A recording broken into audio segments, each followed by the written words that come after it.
My sister is a nobody, Brittany bragged loudly at our Thanksgiving dinner, swirling her expensive wine so everyone at the table could hear. I just got promoted to regional director at Atlas Corp. You should really take notes, Allison. I calmly took a sip of my sparkling water and smiled. Congratulations, I replied evenly. I am the new CEO there.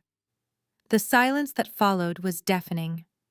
I am Allison, 34 years old, and for my entire life, my family treated me like a failure. They had no idea their golden child was about to hand me the weapon I needed to destroy their facade.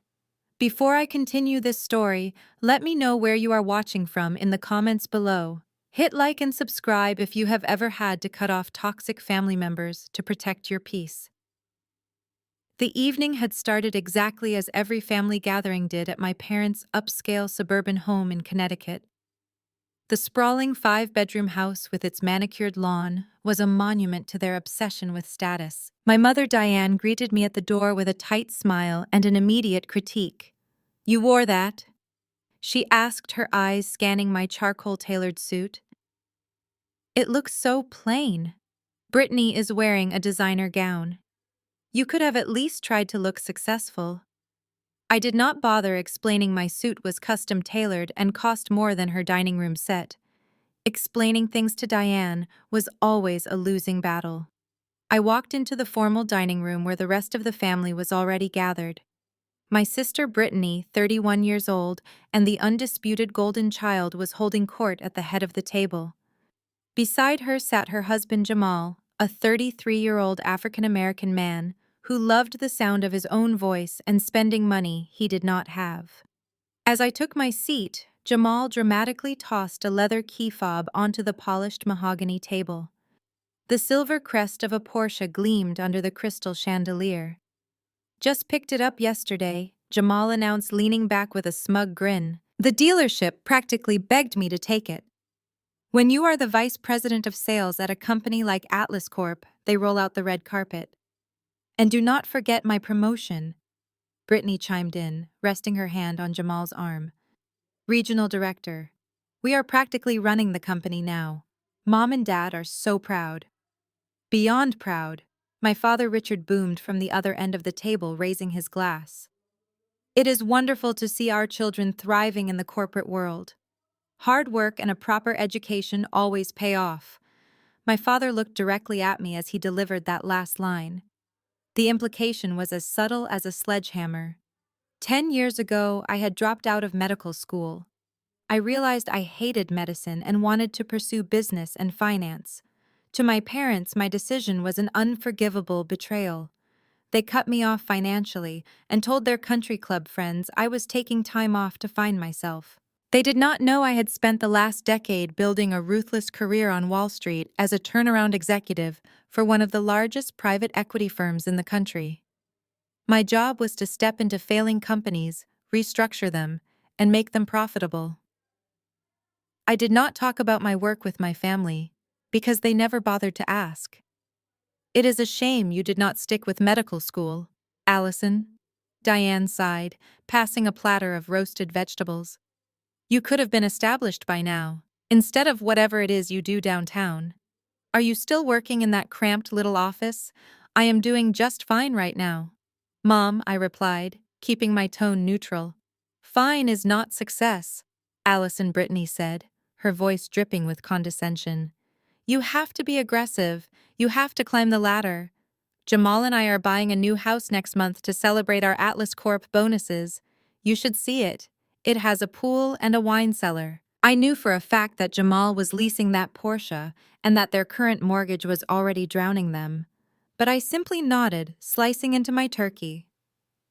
Dinner continued with a relentless barrage of bragging from Jamal and Brittany, punctuated by my parents fawning over their every word. Every story about their corporate conquests was followed by a subtle jab at my supposedly stagnant life. I ate my meal in silence, observing them. I knew something they did not. My private equity firm had just finalized the acquisition of Atlas Corp the previous Friday. The company was bleeding money due to bloated middle management and severe sales inefficiencies. I had been appointed as the incoming CEO to clean up the mess. As the catered dinner wrapped up and the plates were cleared, Brittany stood up and walked over to my end of the table. She pulled a folded piece of paper from her designer purse and dropped it onto my empty plate. "What is this?" I asked, looking down at the itemized catering invoice. "It is the bill for tonight." Brittany smiled down at me, her eyes gleaming with malice. $2,500. Jamal and I paid for the wine and Mom and Dad hosted. We figured since you do not have a real career or a family to support you, have plenty of disposable income from your little office job, you can make yourself useful and cover the food. My mother nodded in agreement from across the table. "It is only fair, Allison. Your sister and Jamal are saving for their new house. You really should contribute to the family since you have not exactly brought us much pride lately." I looked at the invoice then, at Brittany's smug face, and finally at Jamal, who was grinning as he twirled his Porsche keys around his finger. I did not sigh or roll my eyes. Showing emotion was exactly what they wanted. I reached into the inner pocket of my jacket and pulled out a slim leather card holder. The catering manager, a nervous-looking woman in a crisp black uniform, stepped forward with a wireless payment terminal. I slid a heavy titanium card from the slot and placed it on the small tray she extended. The dull clink of the metal hitting the plastic tray made a distinct sound that temporarily halted the chatter at the table. It was an American Express Centurion Black Card. You cannot apply for one. You have to be invited, typically after spending and paying off hundreds of thousands of dollars annually. The catering manager recognized it immediately. Her posture straightened and she handled the card with sudden reverence as she inserted the chip into her machine. Jamal let out a loud, obnoxious bark of laughter that echoed off the dining room walls. "Look at her trying to flex on us," he shouted, pointing a finger at me while looking at my father for approval. "A black card. Really? Allison, what kind of insane annual percentage rate are you paying on that thing just to pretend you have money? You are drowning in credit card debt just to show off at Thanksgiving dinner. It is actually sad." My mother frowned, placing her wineglass down with a sharp clatter. "Allison, this is exactly why we worry about you," Diane scolded, her voice laced with that familiar weaponized pity.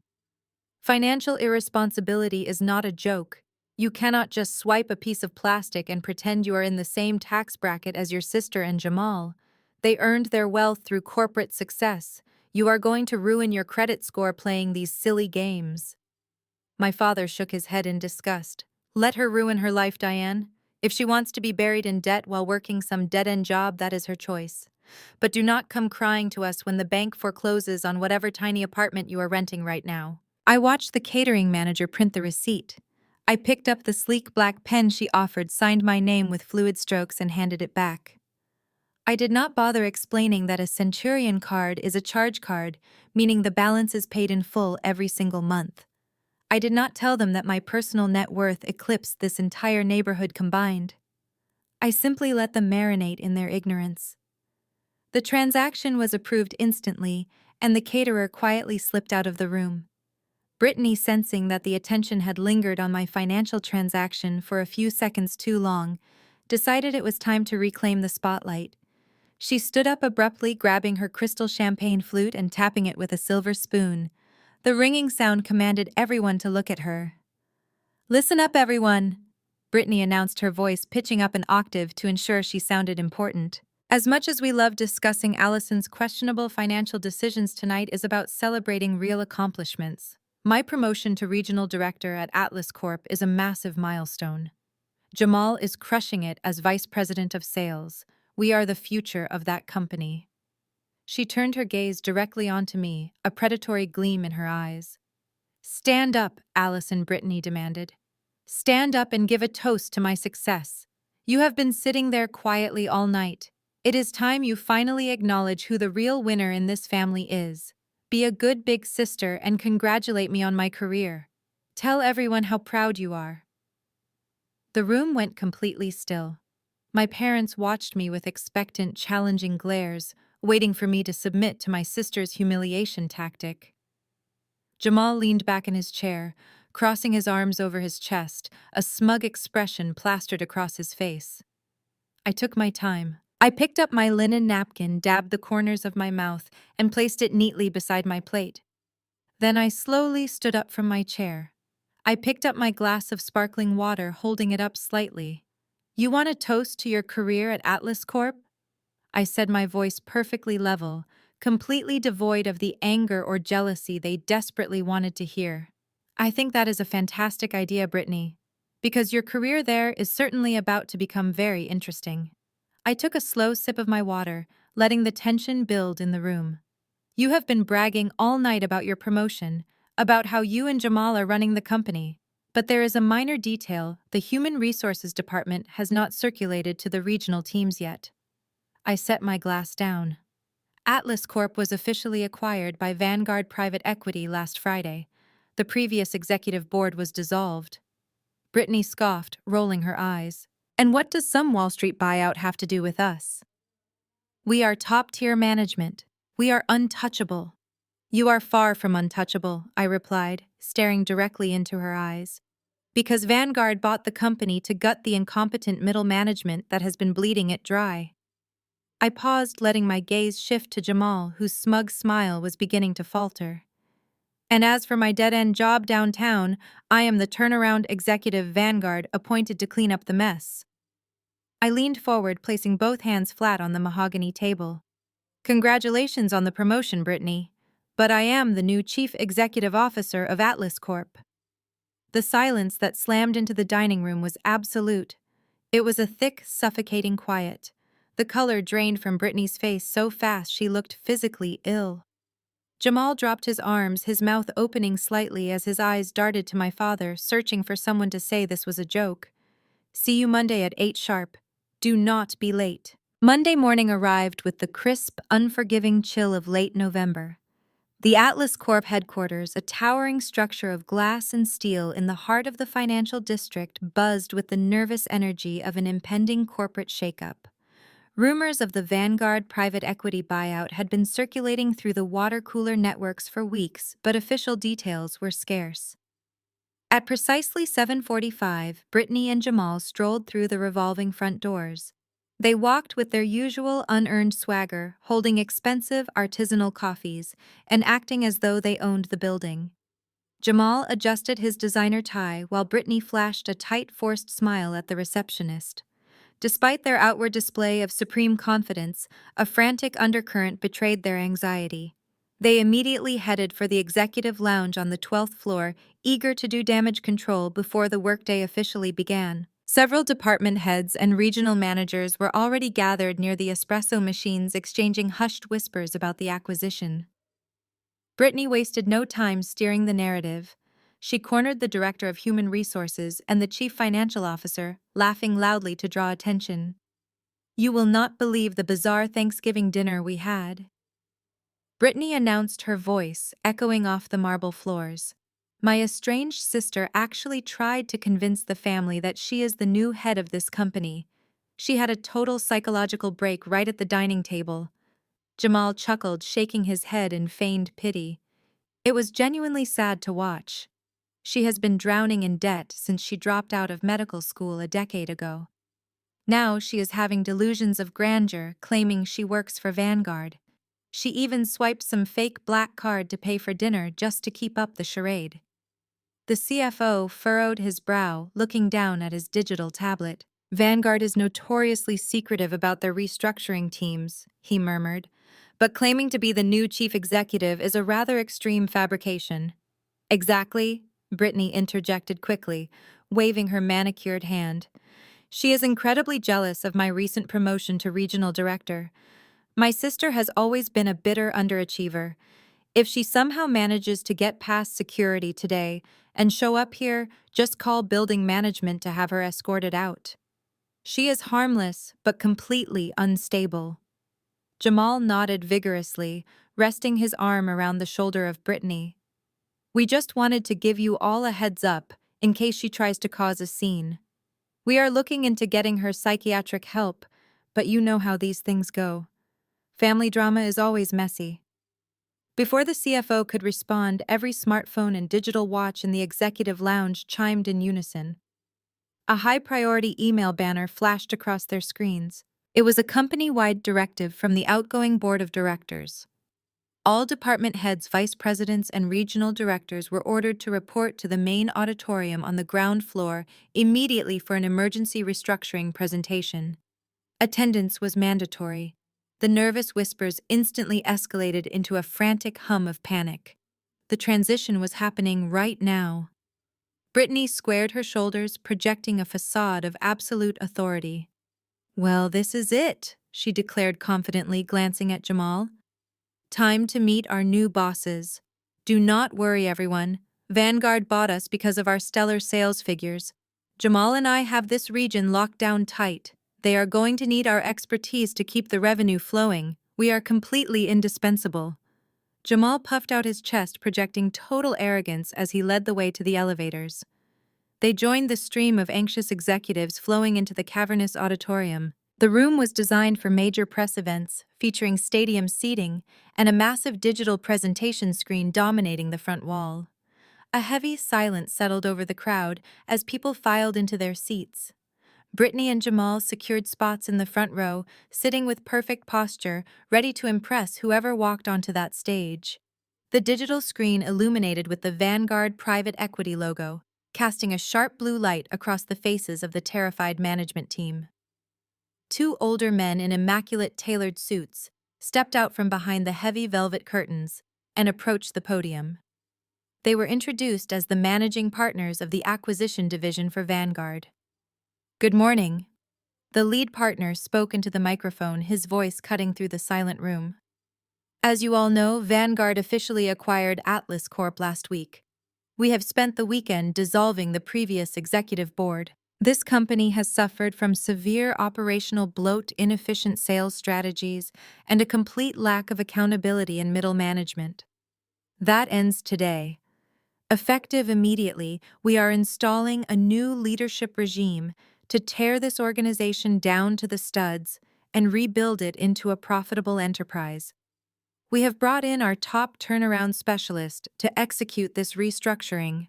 She has a ruthless track record of identifying corporate waste and eliminating it without hesitation.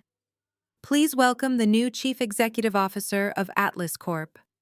The heavy velvet curtains parted one final time. A team of 4 elite corporate lawyers stepped out first, their expressions cold and unyielding. They flanked the entrance, clearing the path. Then she walked through. I stepped onto the stage, wearing a razor-sharp navy blue suit, my heels clicking rhythmically against the polished hardwood floor. I walked directly to the podium, my posture radiating absolute dominance. I looked down at the front row. The blood drained entirely from the face of Brittany, leaving her chalk white and trembling. The jaw of Jamal dropped open, his eyes bulging as if he had just seen a ghost materialize under the stage lights. Their arrogant smirks had vanished, replaced by an expression of pure, unadulterated terror. I leaned into the microphone, locking eyes with my sister. "Good morning, everyone. I am Allison. Let us get to work." Their corporate playground was completely destroyed. They had spent years trying to break me down, but they failed. I stepped off the stage to frantic applause from the remaining executives. The Vanguard acquisition team followed closely behind me. I did not look back to check on my sister or her husband. I knew they were panicking. I took the private elevator to the top-floor executive suite Vanguard had secured for me. The corner office featured floor-to-ceiling windows offering a commanding view of the city skyline. A massive mahogany desk dominated the center. I sat in the leather chair and opened my laptop. The heavy oak doors immediately burst open. My executive assistant stood in the doorway looking flustered. "I am sorry, Miss Williams," she said. "I told them you were not accepting unannounced visitors, but they pushed past me." Brittany and Jamal barged into the room, their faces flushed with rage. Brittany marched up to my desk and slammed her hands hard onto the polished wood. "What is wrong with you?" Brittany shrieked, her voice shrill enough to rattle the glass. "How dare you humiliate us in front of the management team? You sat at Thanksgiving dinner, let us pay the bill, and did not say a single word. You did this to embarrass me. I gestured for my assistant to step outside and close the door. Once alone, I leaned back in my chair looking at them with mild amusement. I did not humiliate you, Brittany, I replied smoothly. I introduced myself to my new employees. You were bragging about running the company. I just thought it was time to clarify the chain of command. Jamal stepped forward, puffing out his chest to intimidate me. This is cute, Allison, Jamal sneered. Vanguard hands you a shiny title and suddenly you think you can push us around. You really think you can just march in here and disrupt everything we built? We are family. You should have given us a heads up. We expect to be treated with respect. Respect is earned. Jamal, I countered, my tone dropping to a glacial chill. Family or not, you are standing in my office. In this building, I am not your sister-in-law. I am your boss. Jamal let out a contemptuous laugh. You are the boss on paper. Maybe he challenged, leaning over my desk. But let us get one thing straight. I am the vice president of sales. I am the top earner here. I hold the keys to the Apex Industries account, which is the only thing keeping this company afloat. You cannot touch me without sinking Atlas Corp. If you mess with my department, I walk. And I take my clients with me. Your turnaround operation will fail, and Vanguard will fire you for gross incompetence. Brittany nodded furiously. He is right, Allison. You need us. If you think you can fire us or demote us out of spite, Mom and Dad will hear about this immediately. The family will never forgive you. You owe us. You need to give Jamal the executive vice president title and double my regional budget. It is the only way you survive. They stood there convinced of their invincibility. They believed their own lies. They thought corporate America operated like my parents' living room, where screaming and demanding special treatment always resulted in a reward. I slowly pulled open the top drawer of my desk. I retrieved a thick red folder, setting it precisely in the center of the mahogany surface. I looked up at Jamal, holding his arrogant gaze without blinking. You think you are the rainmaker, Jamal? I asked. I slid the red folder across the desk until it bumped his knuckles. Open it. Jamal frowned, exchanging a glance with Brittany before flipping the folder open. Inside were the unedited raw data reports from the forensic audit Vanguard conducted over the past month.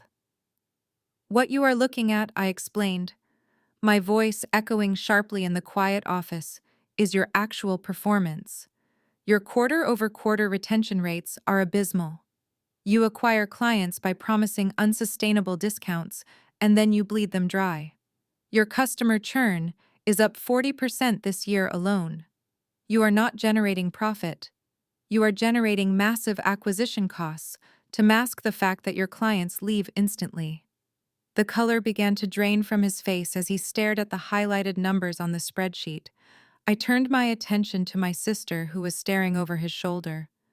And your regional metrics are equally horrific, Brittany. Your territory has the highest employee turnover rate in the entire country. Your operational expenses are double the national average because you expense luxury dinners and personal trips under the guise of team building. You two are not the pillars of this company. You are the rot I came to eradicate. This is manipulated data. Jamal stammered, his voice losing its edge. You are twisting the numbers to fit your narrative. Numbers do not lie, I said coldly, and neither does the new company policy. I reached across the desk and handed each of them a crisp, white envelope. Effective immediately, you are both officially placed on a strict 30-day performance improvement plan. Brittany stared at the envelope as if it were radioactive. A PIP, she gasped. You are putting us on probation? You cannot. I just did, I confirmed, leaning forward. Inside those envelopes are your new key performance indicators. You will hit every single one of those metrics by the end of the 30 days. If you fail or violate a corporate policy during this period, you will be terminated for cause. That means no severance stock options or recommendations. Jamal crumpled the envelope in his fist, his jaw trembling with rage. You are going to regret this, Allison. You are making a massive mistake. The only mistake I made was not firing you both on the spot, I replied. Get out of my office. You have 30 days to prove you are worth keeping. Your countdown begins now. The fallout from my Monday morning introduction was not immediate. It simmered quietly beneath the polished corporate veneer of Atlas Corp. By Wednesday, the temperature in the office had noticeably dropped. When I walked through the open concept sales floor, the usual hum of productivity flatlined.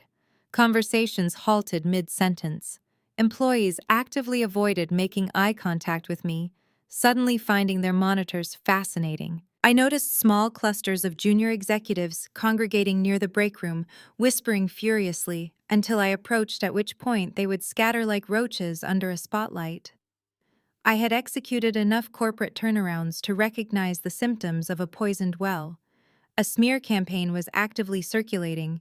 The hostility crystallized during a midweek operational review. I had summoned the regional managers under my sister to present their quarterly projections. Instead of the data-driven analysis, I requested her lead manager, a guy named Todd, slid a single sheet of paper across the boardroom table. It was a completely fabricated projection, showing unachievable growth, utterly lacking any supporting metrics. When I calmly instructed him to provide the raw data, Todd leaned back in his chair and smirked. He looked around the room at his colleagues performing for an audience. "We assumed you would prefer the top-level summary," Todd said, his tone dripping with insubordination. "Since Vanguard clearly values certain interpersonal relationships over actual field experience, we figured hard numbers might just bore you." The implication hung in the air, heavy and undeniable. He was implying I lacked business acumen. I did not flinch. I simply stared at Todd until his smirk faltered and the silence became excruciating. I dismissed the room, telling them to return in 1 hour with the correct data or hand in their resignations. Once the boardroom emptied, I walked back to my office and logged into the corporate network. I needed to know exactly what narrative was being pushed. I did not have to look far. A newly created anonymous account on our internal communication platform had been busy. The messages were scattered across several unmonitored social channels within the company Slack network. The anonymous user had methodically planted highly damaging rumors. They claimed my position at Vanguard Private Equity was entirely fraudulent. The posts alleged I had engaged in an illicit affair with the senior managing partner of the firm to secure my promotion and the CEO title at Atlas Corp. They painted me as a manipulative, unqualified college dropout who used seduction to steal the jobs of hardworking executives. The messages were engineered to destroy my authority and rally the employees behind the existing management structure, namely, behind Brittany and Jamal. A lesser executive might have panicked. A normal sibling might have felt crushed by the sheer malice of their own sister trying to assassinate their character. I felt absolutely nothing but a cold, clinical determination. Brittany and Jamal were acting exactly like cornered animals. They realized the performance improvement plan was a legal trap. They could not escape through hard work because they had no actual skills. Their only play was mutiny. They wanted to create a hostile work environment, hoping a mass employee walkout would force Vanguard to replace me to stabilize the asset. It was a pathetic amateur strategy. I picked up my desk phone and dialed the extension for the Chief Information Security Officer. A man named David answered on the first ring. David was a Vanguard loyalist I had personally vetted and installed on Tuesday to lock down the Atlas Corp servers. "David," I said, keeping my voice perfectly level, "I need a full diagnostic on the internal messaging platform. Someone is using anonymous burner accounts to distribute defamatory content regarding executive leadership. I need to know the origin point of every single message posted by those accounts in the last 48 hours. David did not ask questions. In corporate environments, there is no expectation of privacy on company-owned hardware or networks. Every keystroke is legally the property of the corporation. As the chief executive officer, I had absolute authority to audit the communication channels. I gave David the specific usernames of the burner accounts pushing the rumors. "I want the IP addresses, the device, MAC addresses, and the exact timestamps of when these messages were published," I instructed him. "Cross-reference the data with the building access logs and the Wi-Fi network registry." I waited in my office, continuing my review of the financial disclosures Jamal had submitted last quarter. I focused on the math, ignoring the petty drama playing out on the floors beneath me. 2 hours later, David walked into my suite and handed me a thick manila envelope. The cybersecurity team had completed a comprehensive trace. The digital footprint was remarkably sloppy. Whoever initiated the smear campaign possessed zero understanding of how corporate networks actually function. I opened the envelope and reviewed the logs. The first batch of defamatory messages had been posted on Tuesday evening at 8:15. I cross-referenced the IP address provided by David. It belonged to the secure executive Wi-Fi network located on the 12th floor. I looked at the device MAC address registered to that specific session. It was legally registered to the corporate-issued laptop belonging to the regional director. Brittany. I turned the page. The second wave of rumors, the ones detailing the explicit fabricated affairs with the Vanguard partners, had been uploaded this morning at 7:30 from the company parking garage. The IP address matched a mobile device connected to the corporate cellular plan.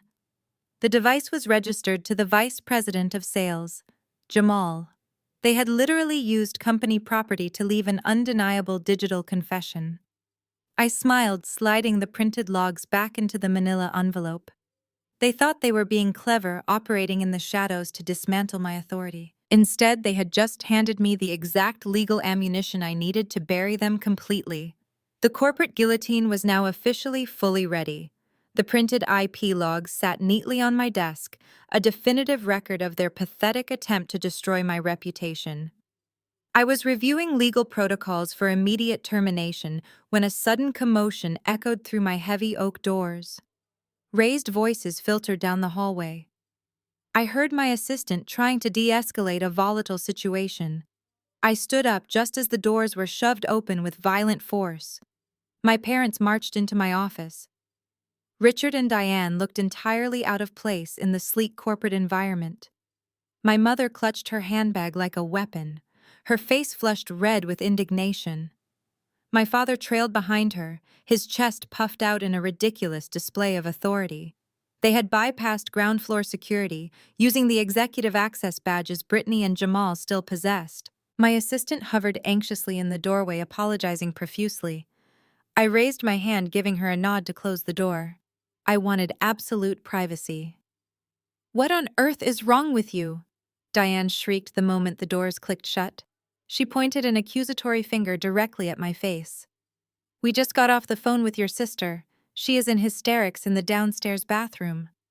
You put her on a performance plan. You threatened to fire her husband. You are a vindictive, hateful bully. Allison, you planned this buyout just to humiliate your flesh and blood because you are jealous of her perfect life." I remained standing, maintaining a neutral expression. "I did not plan a private equity acquisition to settle a family dispute, Mom," I replied calmly. "Vanguard bought Atlas Corp because it was a failing asset. I was brought in to fix it. Brittany and Jamal are failing executives. They are being held to the exact same corporate standards as every other employee. If they cannot perform their job duties, they will be terminated. It is purely business." My father slammed his hand down on the back of a leather guest chair. "Do not give us that corporate nonsense," Richard bellowed. "This is not about business. This is about you holding a grudge because you dropped out of medical school. You get a little power, and your first instinct is to destroy your family. You are abusing your authority. You are embarrassing us in front of our entire social circle. We have friends who invest in this company. Do you know how it looks when our daughter attacks her sister and brother-in-law?" I looked at my parents, feeling detached. They were completely blinded by their favoritism, entirely willing to overlook blatant corporate fraud to protect their golden child. "You have no idea what your golden child and her husband have been doing to this company," I stated coldly. "They are not victims.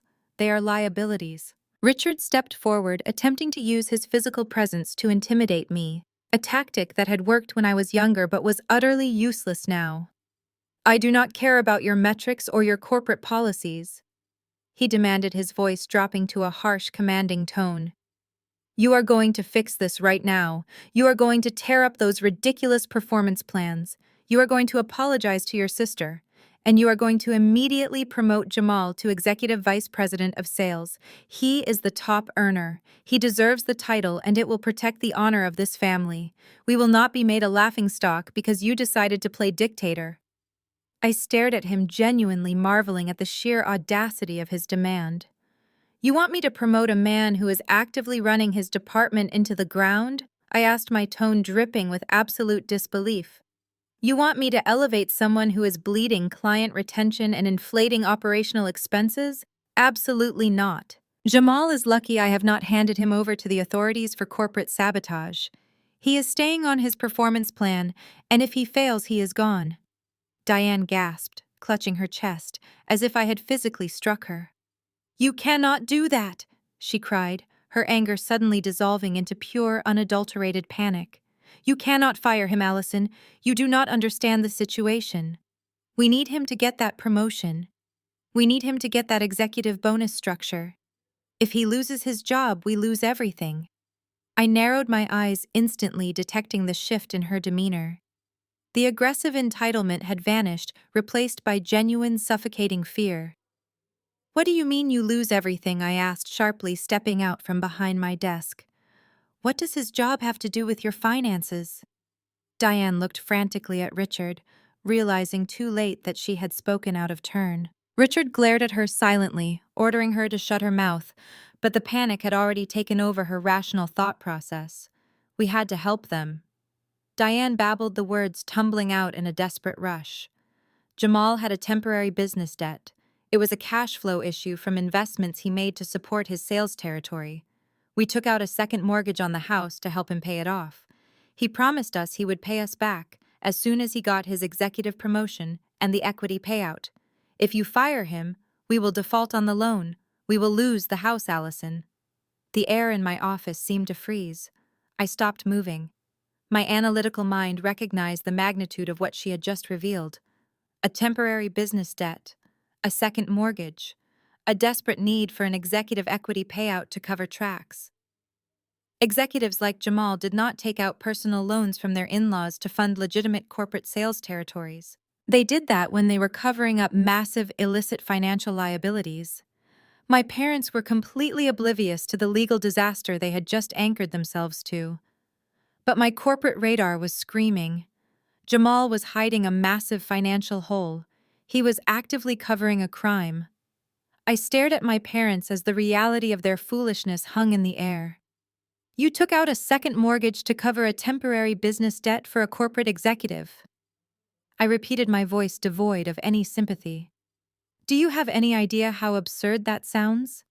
Atlas Corp does not require its regional managers or vice presidents to personally finance their sales territories. Corporate expenses are billed to the company.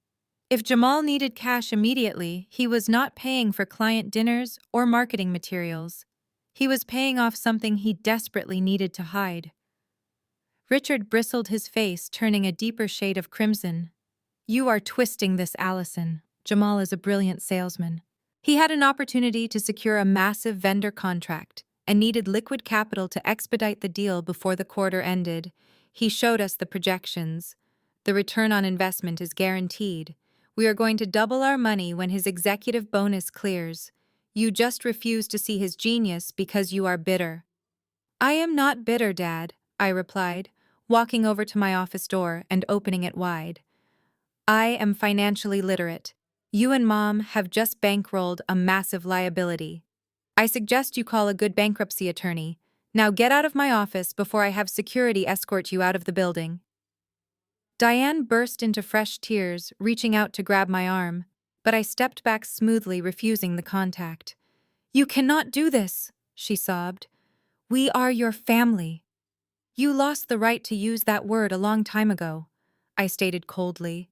Do not ever show up at my workplace again. I watched as my father grabbed my mother by the elbow, pulling her out of the suite while muttering curses under his breath.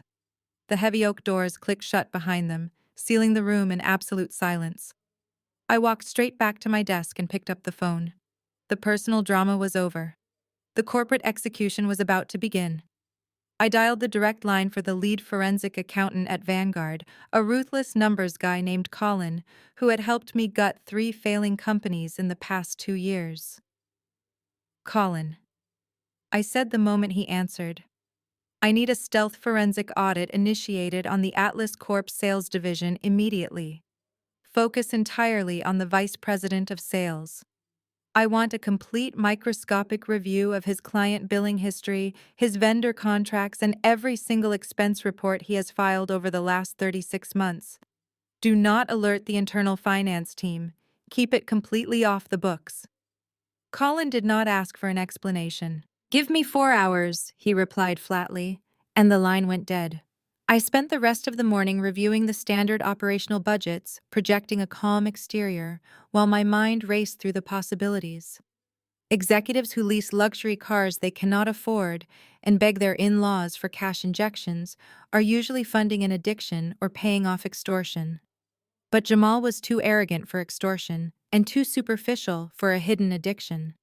His vice was greed. He wanted the lifestyle of a billionaire without the actual intelligence or work ethic to achieve it legally. By early afternoon, my secure email pinged with an encrypted file from Colin. I locked my office door, drew the electronic blinds, and opened the dossier. The initial summary was exactly as catastrophic as I had anticipated. Jamal had been running the sales department like his own personal piggy bank. The discrepancies in client billing were staggering. He had been inflating the operational costs of his regional teams and siphoning the excess capital into unapproved vendor contracts. I dug deeper into the spreadsheets cross-referencing the vendor names with the state corporate registry. The vendors were shell companies. They had no physical addresses, no actual employees, and websites that looked like they had been built in 10 minutes. Jamal was authorizing monthly payouts to these ghost entities for generic consulting services and advanced market analytics. The money was bleeding out of Atlas Corp and vanishing into a labyrinth of offshore accounts. But the shell companies were just the appetizer. The real crime, the one that would ensure Jamal traded his tailored suits for a federal prison uniform, was hidden in the primary revenue stream. I clicked on the tab labeled Apex Industries. Apex was the crown jewel of Atlas Corp. They were our largest corporate client, accounting for nearly 40% of our total annual revenue. Jamal had built his entire reputation on securing and maintaining the Apex account. According to the company lore, he was a master negotiator who had locked them into a highly profitable 10-year service agreement. I opened the actual billing invoices that Colin had pulled directly from the secure enterprise resource planning system.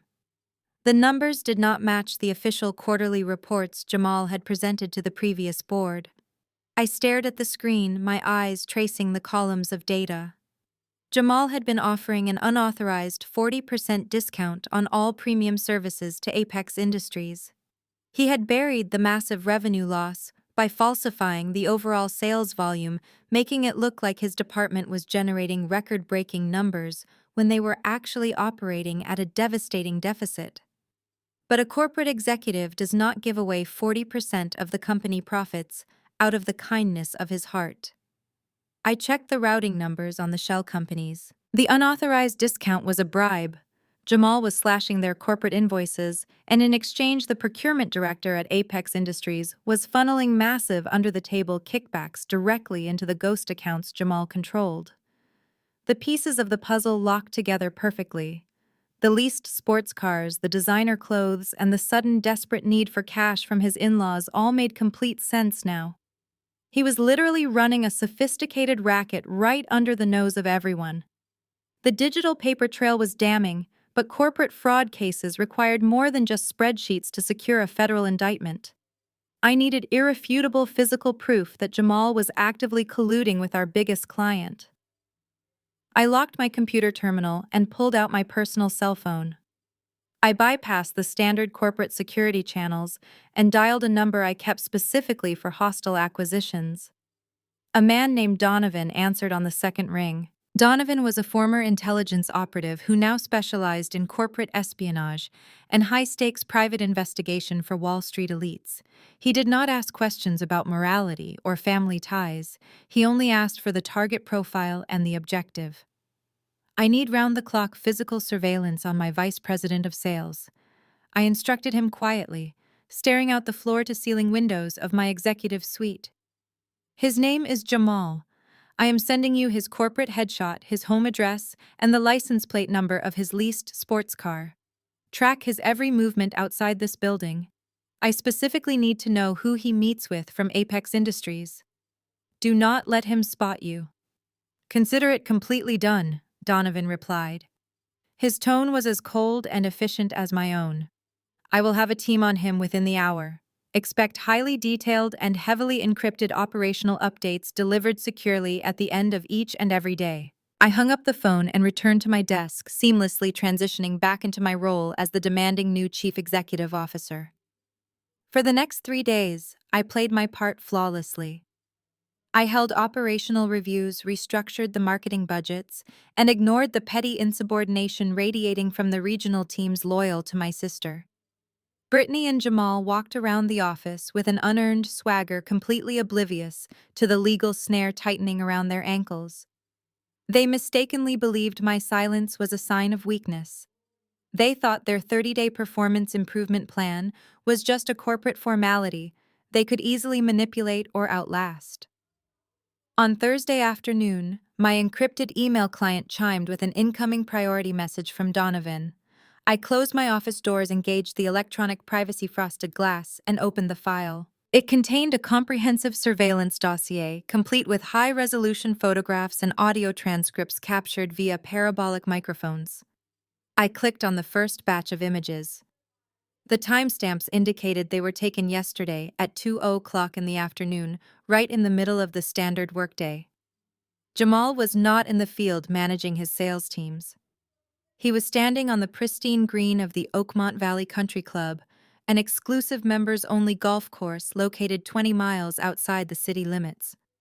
I zoomed in on the photographs. Jamal was dressed in expensive golf attire, leaning against a luxury cart.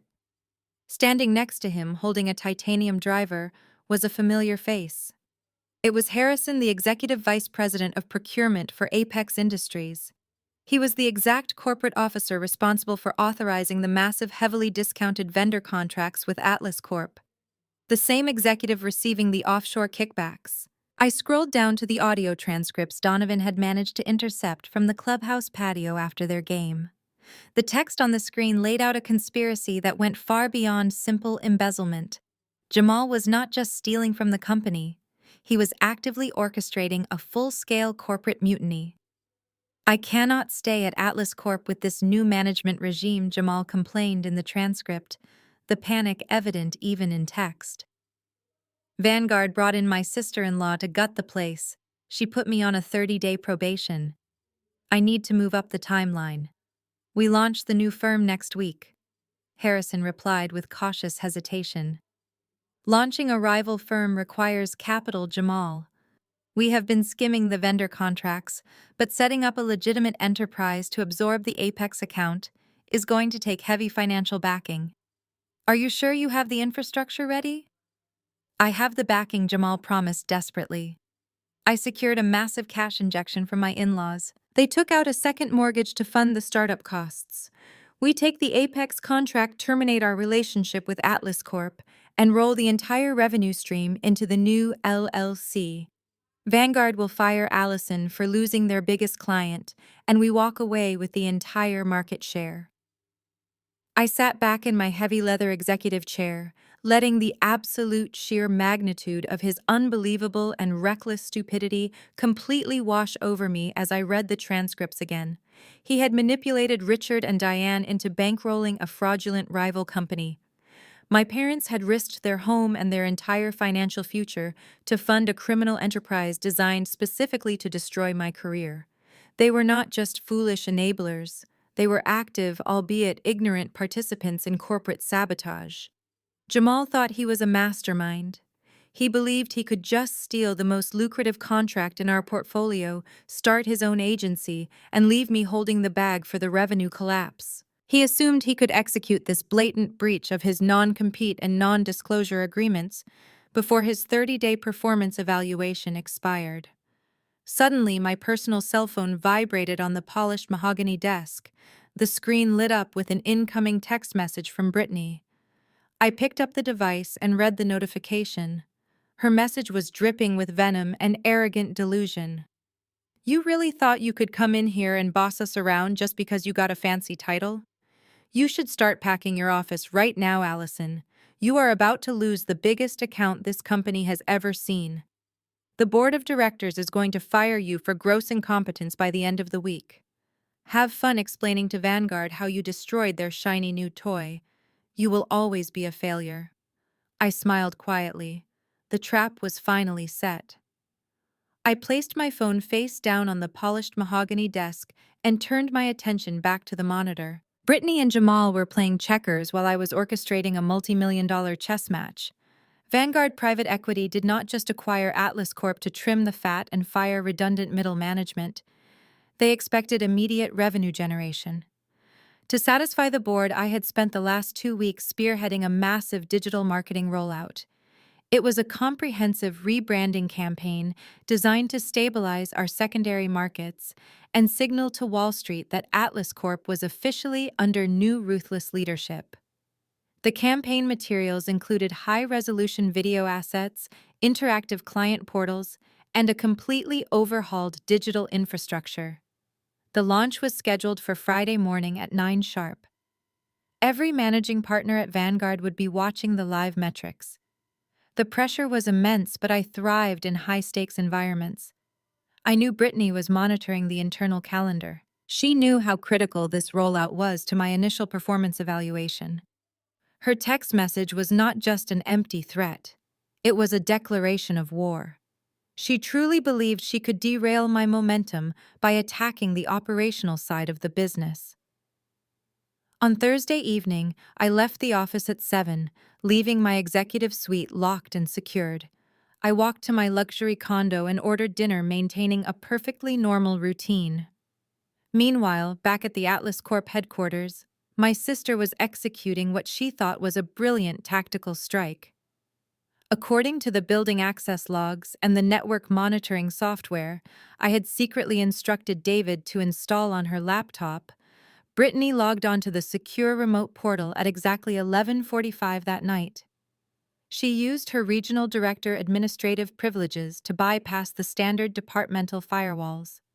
She navigated directly to the master shared drive where the entire marketing campaign was staged for deployment. With a few malicious keystrokes, she systematically selected the primary video files, the newly coded website directories, and the client email databases. She hit delete and purged the recycling bins, ensuring the data was permanently wiped from the active servers. It was an act of blatant corporate sabotage. She wanted me to walk into the boardroom on Friday morning empty-handed, forced to explain to a group of ruthless Wall Street investors why my flagship marketing initiative had completely evaporated overnight. She wanted me humiliated. Friday morning arrived with an electric current of anticipation running through the building. I stepped out of the private elevator at 8:15, wearing a sharp, tailored crimson suit. The executive floor was already buzzing with activity. I spotted Brittany near the break room holding a cup of artisan coffee.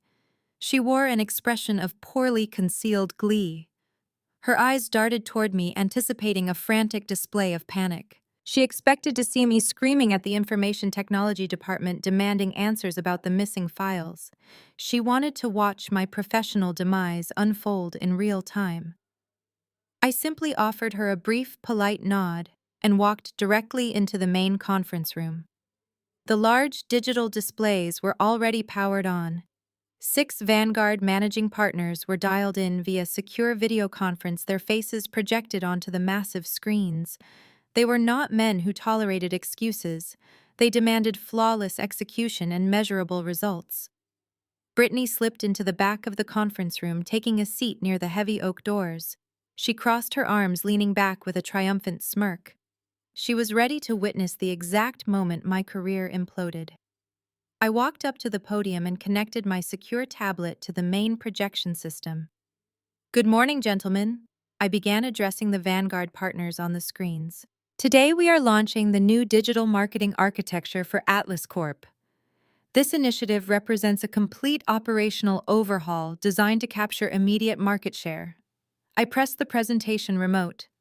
The screens behind me instantly illuminated with brilliant high-definition marketing videos, flawless interactive web portals, and real-time data tracking dashboards. The campaign deployed seamlessly across the company network. The Vanguard partners nodded in unison, visibly impressed by the sheer quality and speed of the execution. I kept my voice steady and commanding as I walked them through the projected conversion rates and the automated client acquisition funnels. The rollout was an absolute unmitigated success. I let my eyes drift to the back of the room. The triumphant smirk had entirely vanished from the face of my sister. Brittany was gripping the armrests of her chair, her knuckles turning white. She stared at the functioning screens with her mouth slightly open in sheer disbelief. She looked physically ill, unable to comprehend how the files she had personally deleted mere hours ago were currently running flawlessly on the main servers. She had no idea that I never leave my corporate survival up to chance.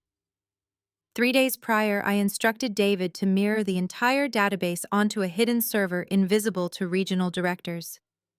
I established a decoy folder on the shared drive designed as bait. Brittany had spent her Thursday night aggressively deleting absolute phantom files.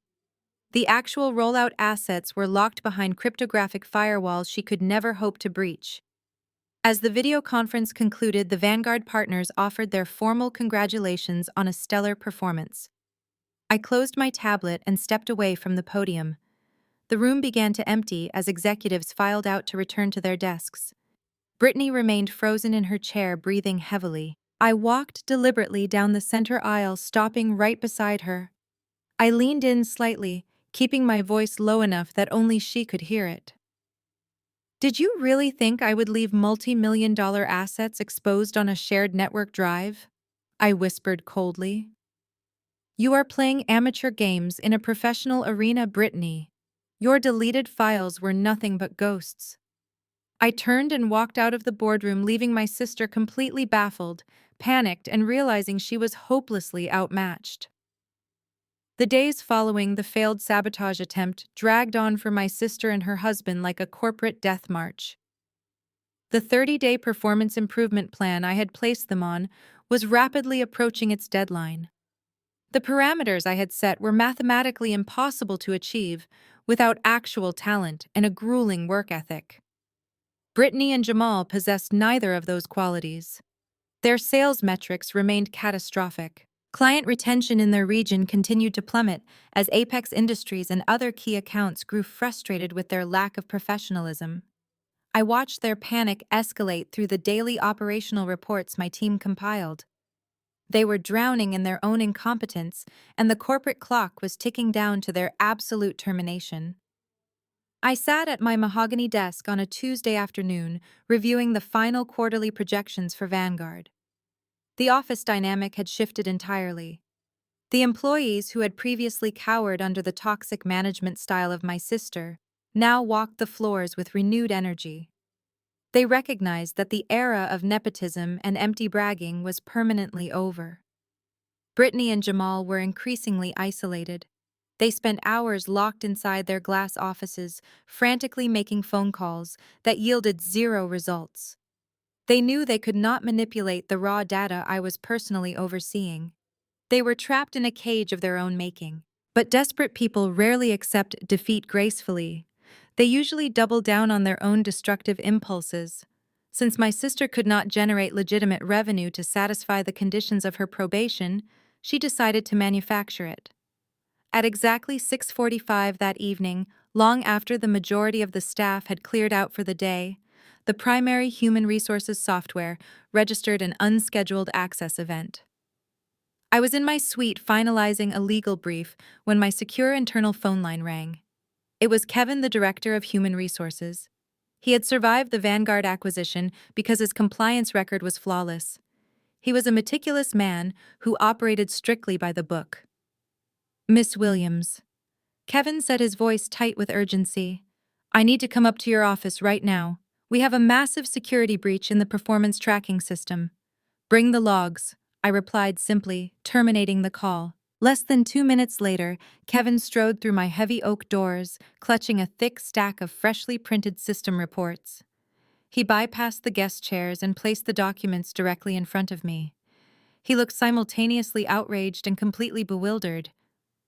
Someone just executed a brute force override on the quarterly performance metrics, Kevin explained, pointing to the highlighted columns on the top page. The system flagged the edits because they bypassed the standard managerial approval protocols.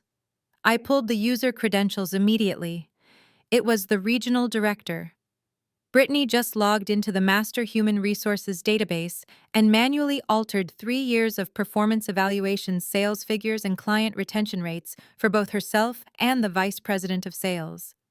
I leaned forward, resting my elbows on the desk. I scanned the printed logs.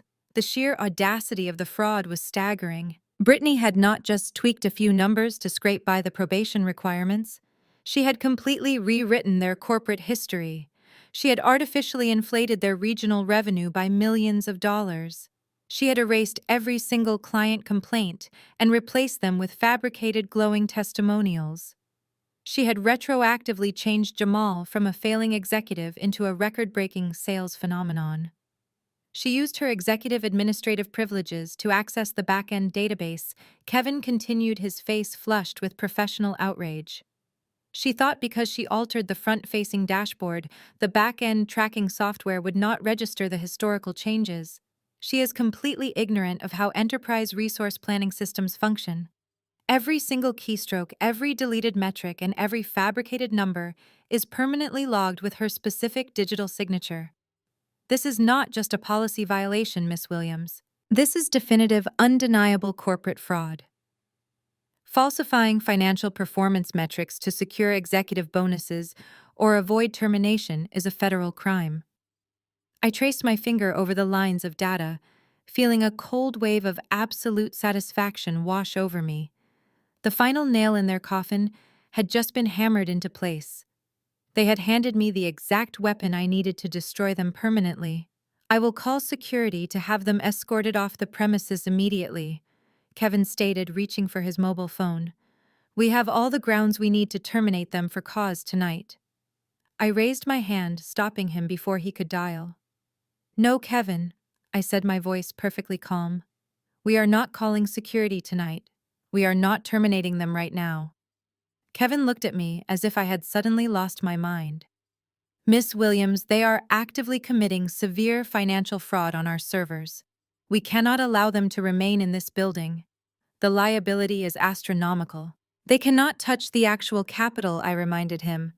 They are only manipulating the internal performance tracking dashboard. It is a paper crime designed to beat the 30-day probation period. They think they have outsmarted the system. They believe they have secured their jobs and their unearned executive bonuses. I want them to continue believing that for just a little while longer. I stood up and walked over to the floor-to-ceiling windows, looking out at the glittering skyline. The quarterly board meeting is scheduled for next Friday, I explained, keeping my back to the room. The managing partners from Vanguard Private Equity will be flying in from New York to attend in person. My parents are also attending as minor shareholders. Brittany and Jamal are planning to use these fabricated metrics to present themselves as the saviors of Atlas Corp. They intend to use this fake data to convince the board that my leadership is a failure and that I should be removed. I will gladly let them build their own scaffold before I pull the lever myself. Kevin left my executive suite with strict instructions to monitor the human resources database, but to leave the fabricated metrics entirely untouched. I wanted the digital rope Brittany was braiding to be as long and as thick as possible. I packed my briefcase and took the private elevator down to the underground parking garage. The corporate chessboard was set flawlessly for the upcoming quarterly board meeting. I drove my car back to my luxury condo, the quiet hum of the engine providing a stark contrast to the calculated warfare dominating my thoughts. I knew human nature, and I knew my family perfectly. Brittany and Jamal were arrogant, but they were not completely blind to the rising tension in the office. The silence from my end, regarding their fabricated numbers, would inevitably breed severe paranoia. Bullies who are used to immediate reactions do not know how to process calculated silence. I knew it was only a matter of time before their panic sent them running back to the only people who had ever validated their delusions. My prediction was validated precisely 24 hours later. It was Wednesday evening, and I was sitting at my kitchen island reviewing the final quarterly financial disclosures. My personal cell phone vibrated against the marble countertop. The caller identification displayed my father.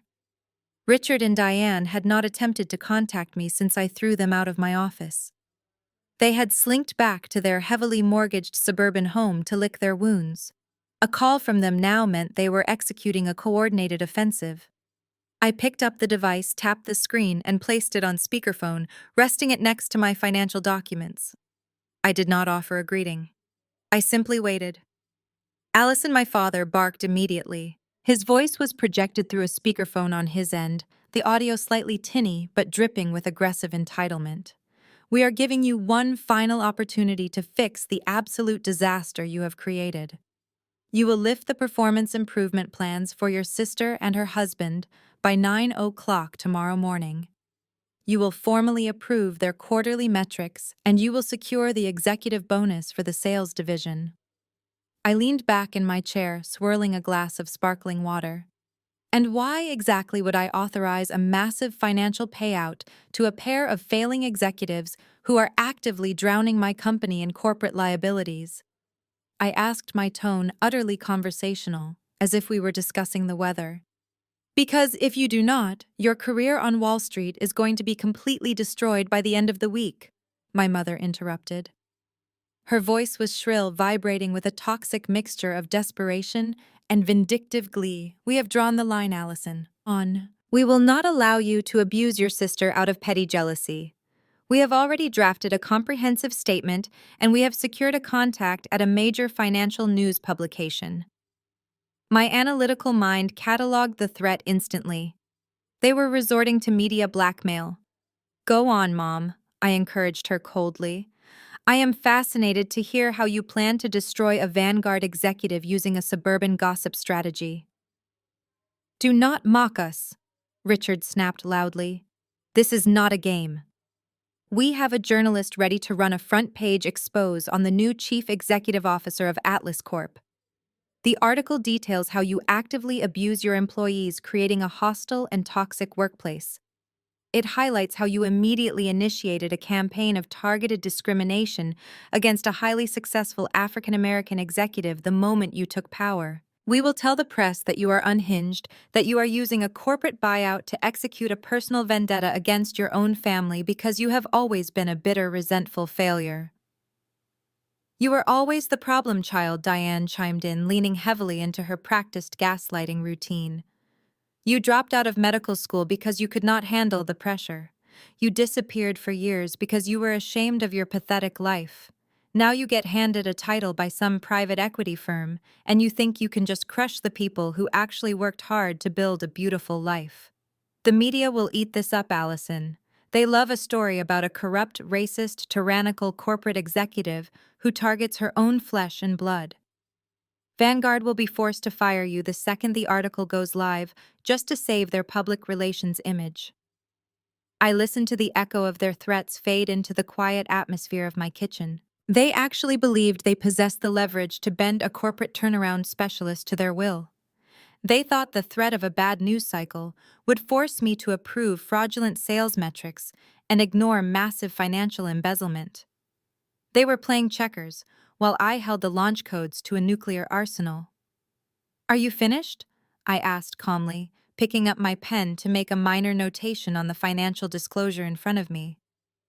We are finished when you agree to our terms, Richard demanded, mistaking my calm demeanor for submission.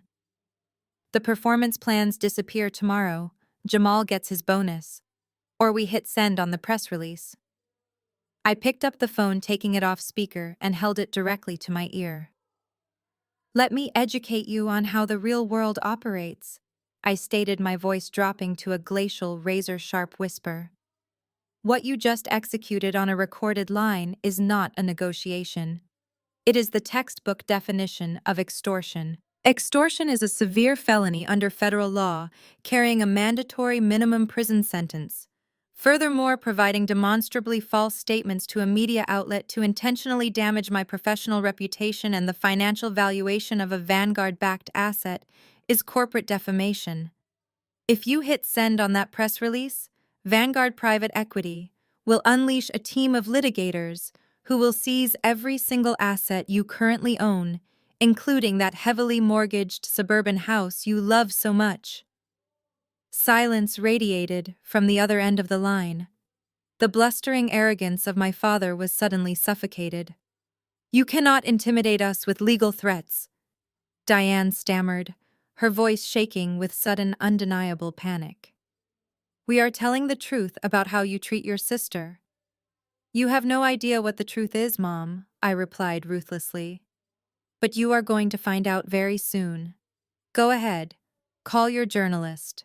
Tell them to contact the Vanguard Public Relations Department for a comment. Because when this company officially reveals exactly what your son-in-law has been doing to the corporate accounts, you are going to need the media to cover your upcoming bankruptcy hearings." I did not wait for their response. I pressed the red button and terminated the connection. I set the phone down on the marble counter, feeling absolutely zero remorse. They had fired their best shot and it was nothing but blanks. I turned my attention back to the quarterly projections. The board meeting was just days away and I had a trap to finalize. Let them sit in their mortgaged house and rage at the walls. They were completely and utterly powerless. The remaining 48 hours before the quarterly board meeting felt like the agonizing silent pullback of a massive tidal wave. The office environment had settled into a state of suspended animation. Employees moved quietly through the corridors, sensing the atmospheric pressure dropping, but unable to pinpoint the exact location of the impending strike. I did not leave my executive suite. I had my meals delivered directly to my desk and consumed them while staring at the interlocking web of corporate treason displayed across my secure monitors. The forensic audit from Colin was finalized, bound, and legally certified. The cybersecurity reports from David, detailing the exact times Brittany had fraudulently manipulated the human resources database, were cross-referenced with building access logs and video surveillance. The espionage dossier from Donovan, containing high-resolution photographs of Jamal conspiring with the procurement director at Apex Industries, was sorted into chronological order. The trap was fully constructed. All that remained was guiding the rats into the cage and locking the heavy steel door behind them. I utilized a secure, encrypted line to bypass the standard corporate channels and dialed the direct number for the chief compliance officer at Apex Industries. His name was Miles. He was a notoriously ruthless corporate watchdog with a reputation for dismantling supply chain corruption. I introduced myself as the new chief executive officer of Atlas Corp and requested 20 minutes of his immediate undivided attention. Miles was initially hesitant, citing a packed schedule, but my tone conveyed an urgency that demanded compliance. I did not give him the full forensic audit over the phone. I gave him just enough data to trigger his professional alarms. I mentioned unauthorized 40% vendor discounts and corresponding offshore kickbacks involving his executive vice president of procurement. The silence on the other end of the line was absolute. Miles recognized the legal peril his own company was currently facing. I provided him with a secure, heavily encrypted virtual meeting link and instructed him to log in silently on Friday morning. He agreed without hesitation. Next, I contacted Jonathan, the top legal counsel for Vanguard Private Equity. Jonathan was a corporate shark who specialized in high-stakes litigation and hostile asset recovery. I briefed him entirely off the record, outlining the embezzlement, the forged human resources metrics, the attempted theft of intellectual property, and the extortion attempt by my parents. Jonathan did not express shock. He only asked if the chain of custody for the digital evidence was airtight. I assured him it was flawless. I provided Jonathan with a secondary virtual link granting him administrative monitoring access to the boardroom cameras and audio feeds. The digital perimeter was now officially secured. A public execution requires the proper audience. Vanguard Private Equity was already sending 3 of its most senior managing partners to attend the meeting in person. They were flying down from New York expecting a standard turnaround progress report. I needed them to witness the exact level of corruption I was excising from their newly acquired asset. But internal witnesses were not sufficient for the magnitude of the trap I was setting. Jamal was banking on his fraudulent sales metrics to save his job. He was leveraging the Apex Industries account as his ultimate shield. Therefore, I needed the absolute highest authority from Apex Industries to be present when I shattered that shield into a million pieces.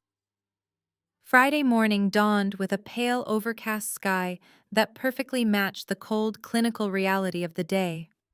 I arrived at the Atlas Corp headquarters at 6 in the morning. I wore a tailored black suit that felt like modern armor. I walked through the quiet lobby, the rhythmic clicking of my heels echoing off the marble floors. I rode the private elevator up to the boardroom and personally verified the audio and visual equipment. I checked the hidden digital waiting room and saw 2 secure connections already established and holding. Miles and Jonathan were logged in, their microphones muted and their cameras deactivated. They were the invisible jury waiting in the digital shadows to deliver their verdict. At 8:30, the Vanguard managing partners arrived. They were escorted up to the executive floor, projecting an aura of immense wealth and zero patience. I greeted them professionally, offering artisan coffee and brief overviews of the standard agenda items. We took our seats around the massive mahogany table. A few minutes later, the heavy oak doors opened to reveal my parents. Richard and Diane walked into the boardroom with an overwhelming sense of unearned entitlement. They had been invited solely because they retained a minuscule fraction of legacy shares from a previous investment round. They strutted into the room as if they owned the building, clearly believing that their pathetic extortion attempt over the phone had successfully paralyzed me. Diane shot me a venomous, triumphant glare as she took her seat near the back of the room. Richard puffed out his chest, looking around at the Vanguard partners with a sickeningly eager smile. They thought they were about to watch me surrender control of the company to their golden child. At exactly 8:55, the final pieces of the puzzle walked through the doors. Brittany and Jamal entered the boardroom. They had coordinated their outfits, both wearing flashy, excessively expensive designer suits that screamed of newly acquired illicit wealth. Brittany tossed her hair over her shoulder, her eyes darting around the room until she locked gazes with our parents. They exchanged a series of smug, conspiratorial nods. Jamal strutted over to the presentation podium. He carried a sleek silver tablet tucked under his arm. He wore a grin so wide and arrogant it looked permanently plastered to his face. He puffed out his chest, radiating the false confidence of a man who believed he had completely outsmarted the entire corporate hierarchy. He looked directly at me, his eyes gleaming with malicious anticipation. He tapped the silver tablet, holding the forged, fabricated sales metrics he believed would force the Vanguard Board of Directors to terminate my employment by the end of the hour. The trap was ready to snap shut. I took my seat at the head of the massive mahogany table, folding my hands neatly over my legal pad. The 3 managing partners from Vanguard Private Equity sat to my right, their posture radiating expectant authority. They were men who dealt in billions, and their time was ruthlessly guarded. My parents, Richard and Diane, sat near the back wall, practically buzzing with vindictive excitement. They leaned forward in their chairs, shooting me glares that promised my imminent destruction. Brittany and Jamal stood at the presentation podium at the far end of the room, looking like they had just conquered Wall Street. The lead Vanguard partner, a sharp-featured man named Thomas, checked his platinum watch and cleared his throat. The sound instantly silenced the room. "We have a packed agenda this morning," Thomas stated, his voice devoid of any warmth. "We will begin with the regional sales report and the overarching retention strategy. The floor is yours, Jamal." Jamal puffed out his chest and connected his sleek silver tablet to the primary projection system. The massive digital screens behind him flickered to life. He flashed a brilliant practiced smile at the Vanguard partners, entirely ignoring my presence. "Good morning, gentlemen," Jamal began, his voice booming with the charismatic projection of a seasoned salesman. "My name is Jamal, Vice President of Sales. Standing beside me is Brittany, our Regional Director. We are incredibly eager to share our quarterly performance metrics with you today." Brittany stepped forward wearing a tailored designer suit that cost more than her monthly salary. She nodded graciously to the board members, playing the role of the dedicated, brilliant corporate leader to absolute perfection. "We know Vanguard expects rapid stabilization and immediate revenue growth," Brittany chimed in, projecting a facade of utmost professionalism. "We are thrilled to report that our division has not only stabilized, but we have completely shattered our previous historical records." Jamal tapped his tablet. The screens illuminated with a series of vibrant upward trending bar graphs and complex pie charts. He paced across the front of the room using a laser pointer to highlight the data. "As you can see," Jamal announced proudly, "our quarter-over-quarter client retention rate has skyrocketed to an unprecedented 98%. Our regional operational costs have decreased by 20%, and our total gross revenue has exceeded projections by a staggering $4 million. I sat perfectly still, my expression a mask of glacial calm. I watched the Vanguard partners lean forward, their eyes narrowing as they scrutinized the charts. The numbers were absolutely spectacular. They were also complete and utter works of fiction. Jamal was projecting the exact fraudulent metrics that Brittany had illegally coded into the human resources database just days prior. "The crown jewel of our portfolio remains Apex Industries." Jamal continued, his voice swelling with manufactured pride. "I have personally managed this account for 5 years. They represent 40% of our total revenue. Through my direct relationships and strategic negotiations, we have secured their commitment for the upcoming fiscal year. Atlas Corp is thriving because our sales division is an unstoppable engine of profitability." Richard and Diane nodded vigorously from the back of the room. My mother leaned over and whispered something to my father, a triumphant smirk stretching across her face. They genuinely believed their son-in-law was a corporate genius delivering a masterclass in business administration. "But there is a critical issue we must address today," Jamal said, his tone suddenly shifting from triumphant to deeply concerned. He tapped his tablet again. The screen changed to display the official 30-day performance improvement plan I had issued them. A collective murmur rippled through the Vanguard partners. Brittany took the cue, stepping up to the microphone with an expression of profound distress. "Gentlemen, we are facing a crisis of leadership," she stated, her voice trembling with perfectly rehearsed emotion. "Despite our record-breaking numbers, your new chief executive officer placed us on immediate probation the moment she arrived. She has initiated a campaign of targeted harassment against us." Jamal stepped back to the center of the podium, locking his gaze onto the Vanguard executives.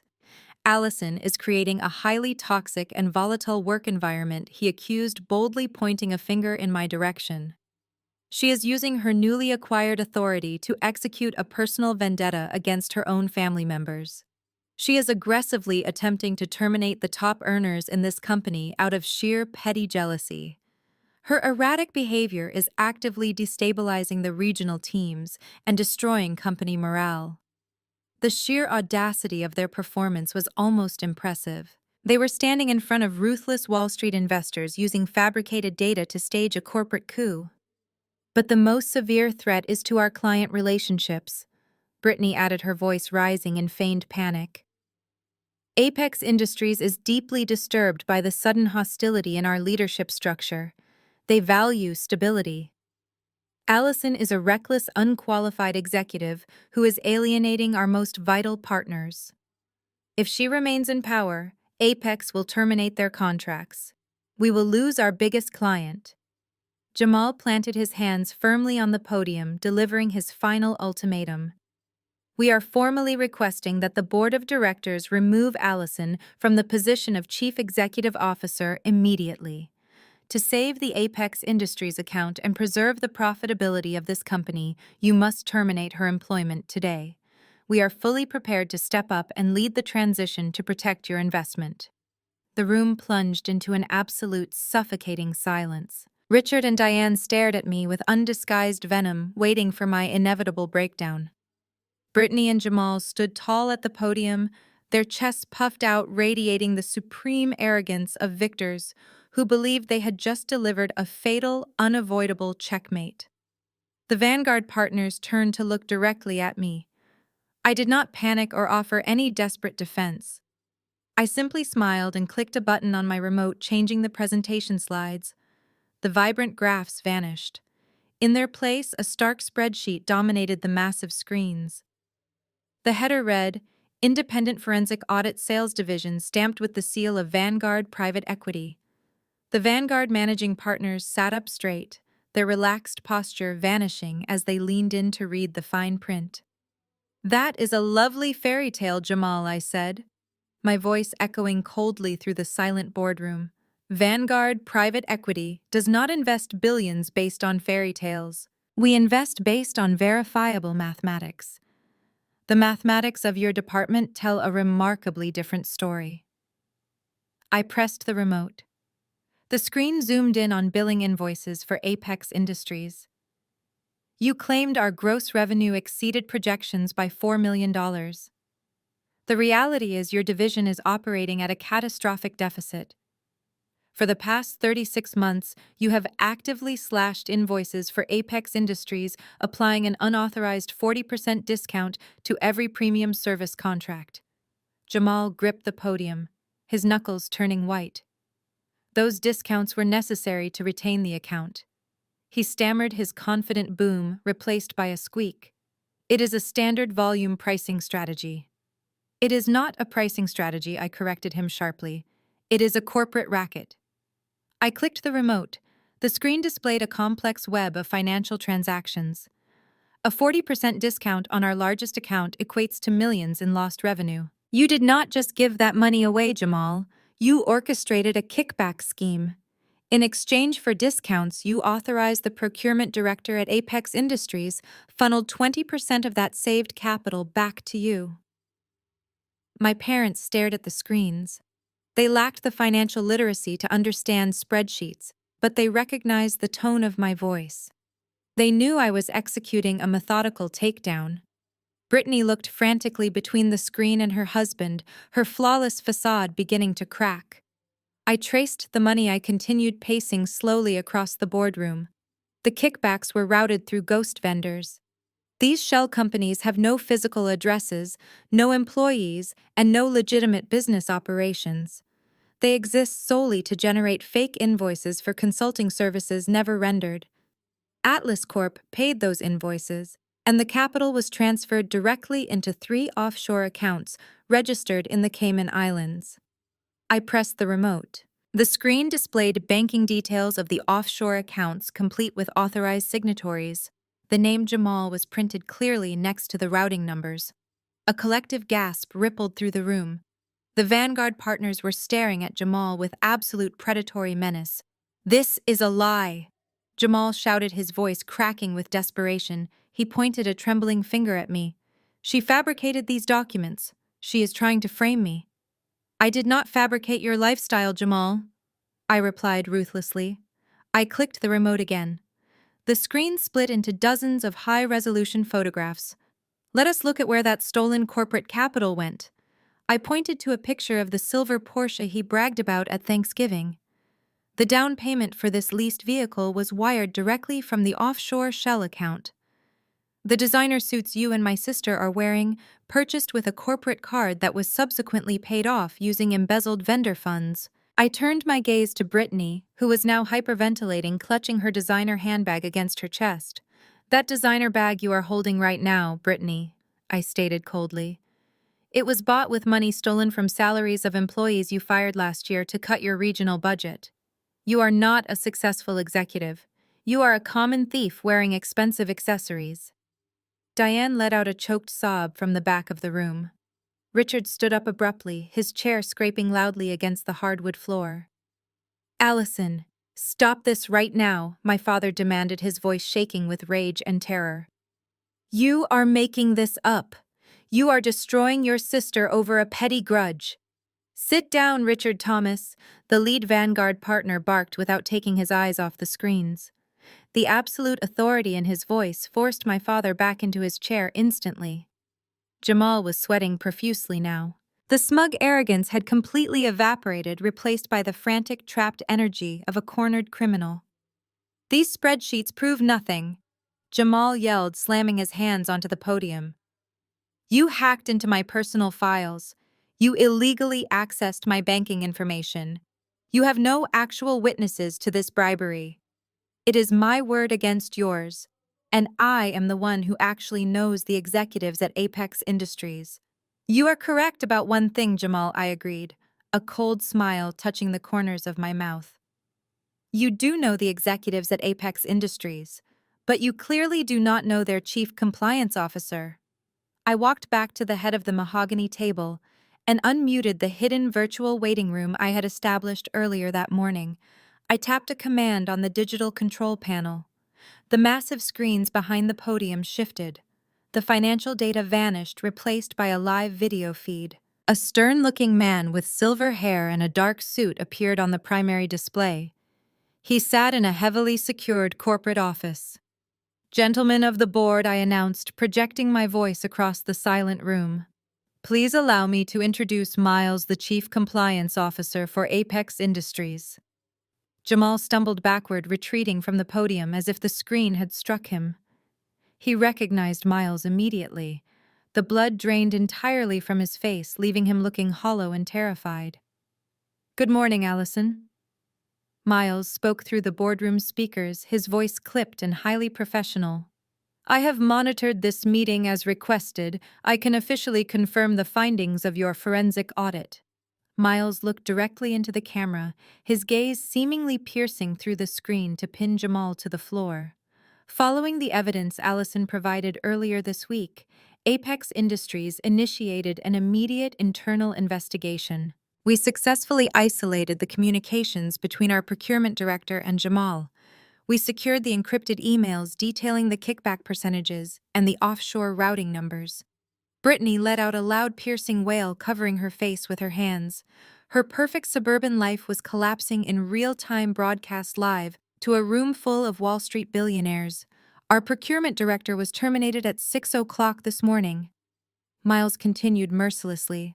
I am officially informing the Atlas Corp Board of Directors that Apex Industries is pressing full federal charges against Jamal for corporate bribery, extortion, and wire fraud. The federal charges hung in the boardroom air. Jamal staggered backward, hitting the wood podium. His silver tablet clattered loudly. He looked at the massive display where Miles stared back with zero sympathy. Jamal opened his mouth, but only a wheeze escaped. The charismatic vice president was gone. In his place stood a broken man facing a federal penitentiary. My parents sat frozen in the back. Diane stopped crying, her face twisted in horror.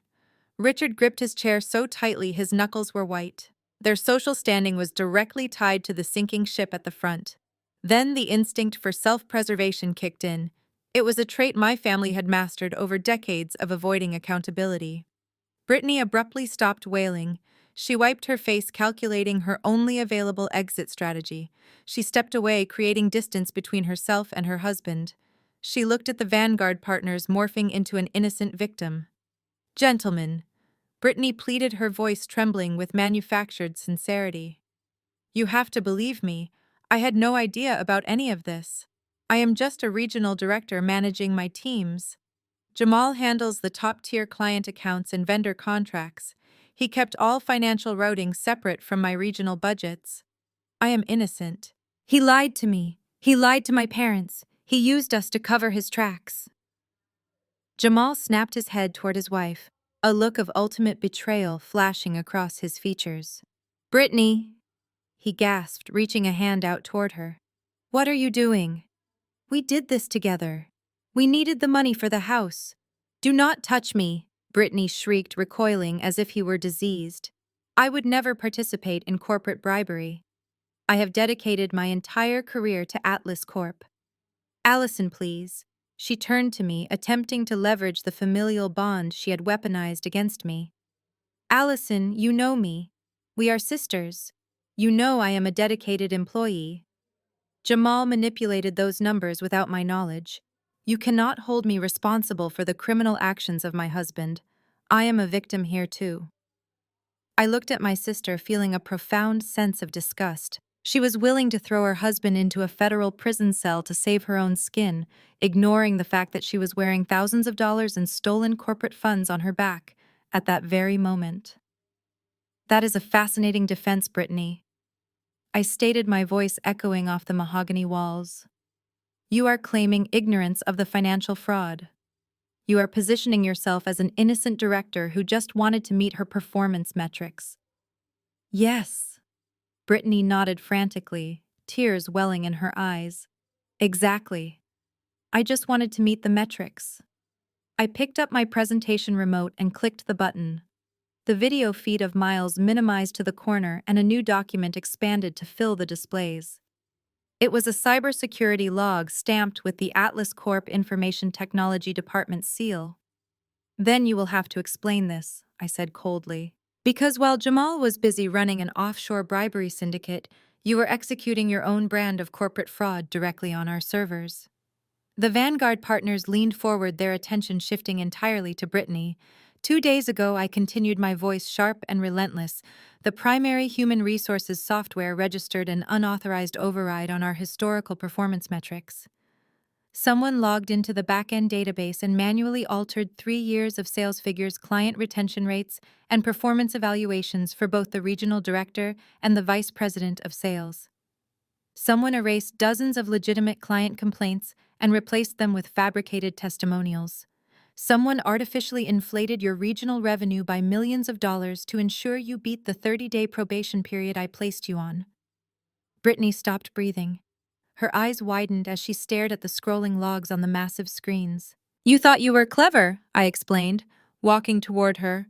You thought manipulating the front-facing dashboard would hide the historical data changes.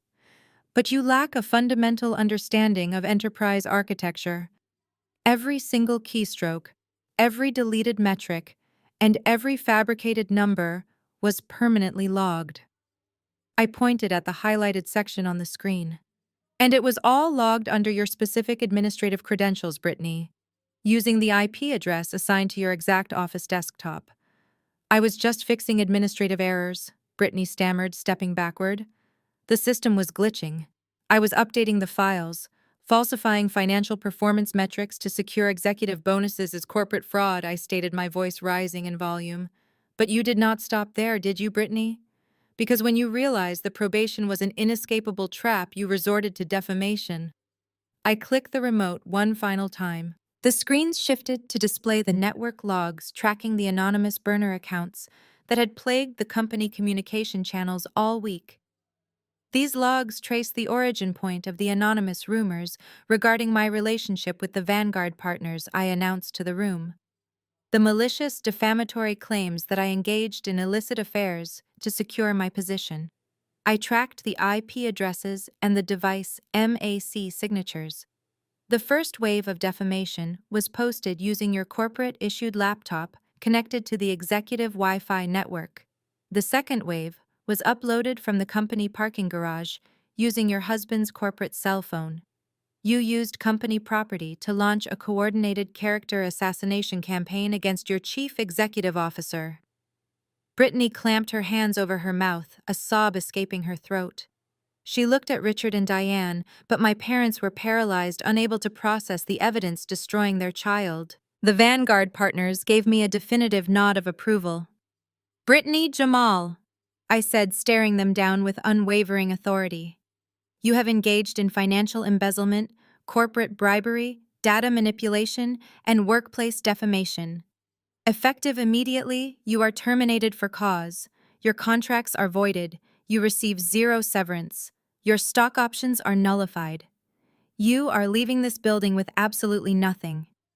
The silence following my declaration was heavy, pregnant with the catastrophic reality of their complete destruction. I stood at the head of the mahogany table, my posture rigid, watching the final remnants of their arrogant facade shatter into pieces.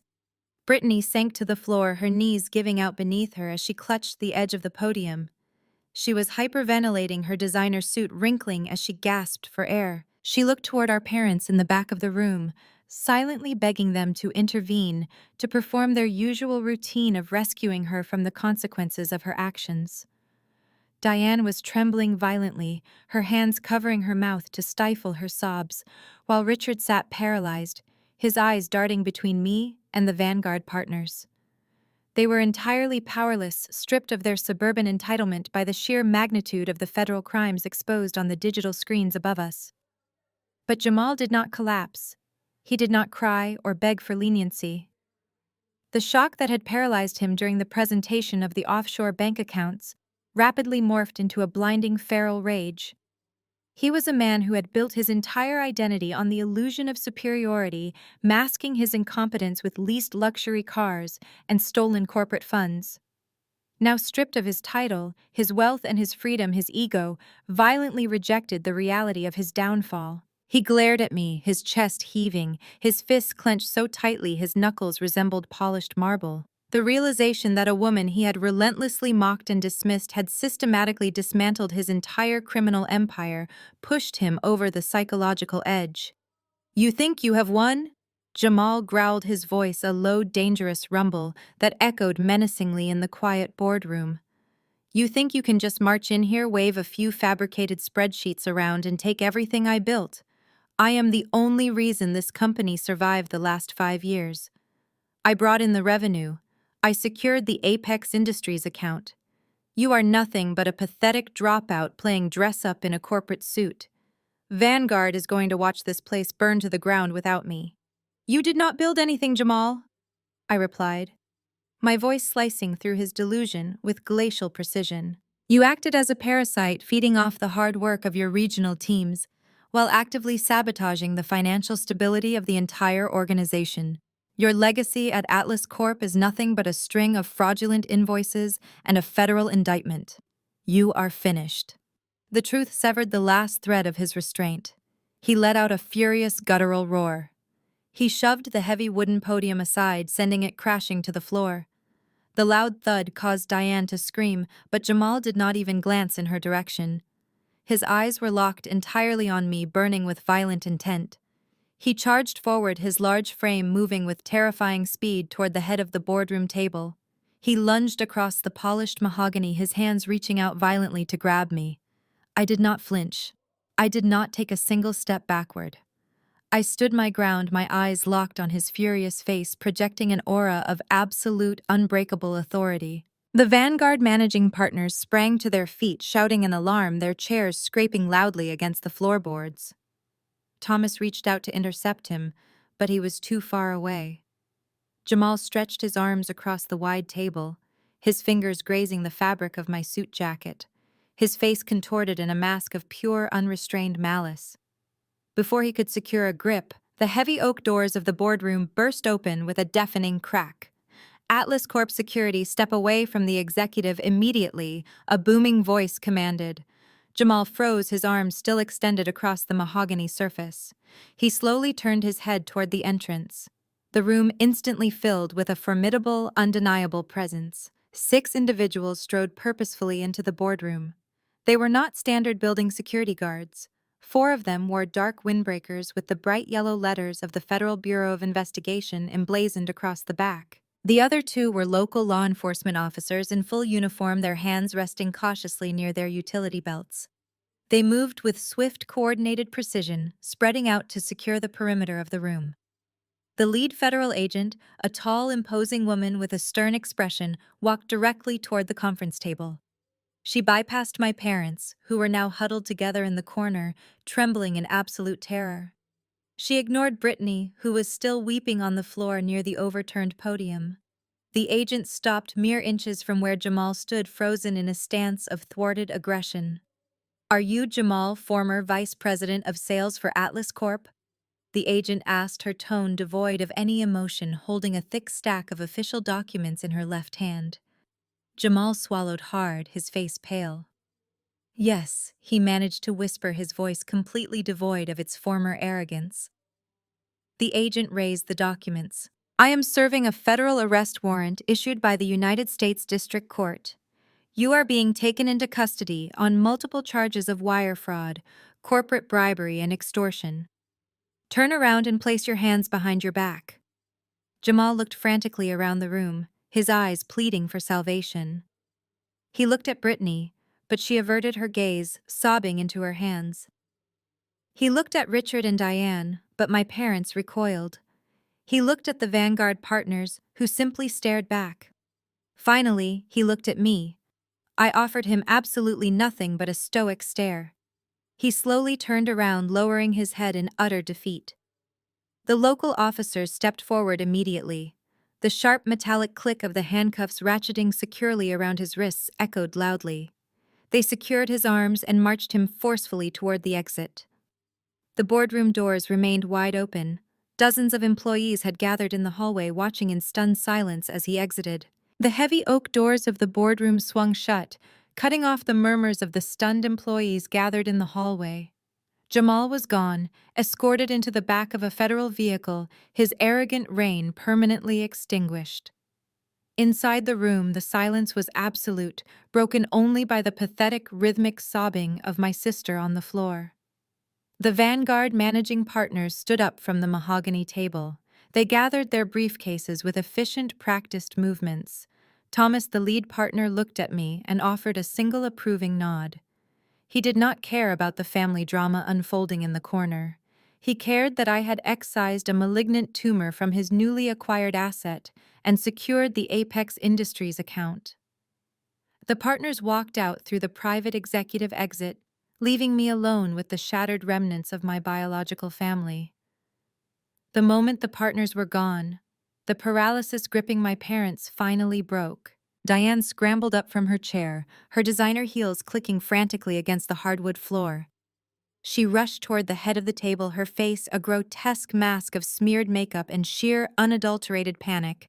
Richard followed closely behind her, his chest heaving, his previous bluster entirely replaced by the frantic energy of a drowning man. They stopped just short of my position, looking at me, not as their daughter, but as their executioner. "Allison, you have to stop this!"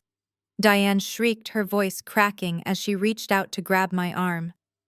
I took a deliberate step back, refusing the contact. "You have to call those agents right now and tell them it was a misunderstanding. Tell them Jamal is returning the money. Tell them you are dropping the charges. You cannot let them put him in a federal prison." I stared at my mother, marveling at her complete detachment from reality. "I do not possess the authority to call off the Federal Bureau of Investigation." "Mom," I stated, my voice echoing coldly in the vast room. "I did not arrest him. The United States government arrested him for wire fraud and corporate bribery. Apex Industries pressed the charges, not me. I simply provided the digital roadmap to his offshore bank accounts. Even if I wanted to drop the charges, which I absolutely do not, the matter is entirely out of my hands." Richard slammed his fist against the mahogany table, though the gesture lacked any real power. It was the weak, flailing action of a man realizing his entire life was collapsing. "You orchestrated this!" Richard yelled, spit flying from his lips. "You set him up. You brought those compliance officers into the meeting just to humiliate us. If Jamal goes to prison, he loses his income. He loses everything. Do you have any idea what you have just done to us?" "I know exactly what I have done," I replied evenly, locking eyes with my father. "I protected my company from a criminal. But you are not worried about Jamal losing his income because you care about his well-being. You are panicking because of the second mortgage you took out on your suburban house. You banked your entire financial future on the fabricated success of a con artist." Diane let out a loud, agonizing wail. She collapsed into one of the plush executive chairs, burying her face in her hands. "We are going to lose the house," she sobbed hysterically. "We took out a massive loan to cover his temporary business debts. The bank is going to foreclose. We have no savings left to cover the monthly payments without his executive bonus. We will be completely ruined, Allison." Our friends will know. We will be homeless. Brittany finally dragged herself up from the floor. She looked like a ghost, her flawless facade destroyed. She stumbled toward our parents seeking comfort, but Richard shoved her away. He glared at his golden child with sudden vicious resentment. "This is your fault," Richard barked at Brittany. "You told us he was a genius. You told us the investment was safe. You dragged us into this fraudulent scheme." Brittany recoiled, fresh tears spilling down her cheeks. "I did not know," she pleaded, her voice a desperate whine. "I was just trying to keep up with my regional metrics. I did not know he was stealing from Apex Industries."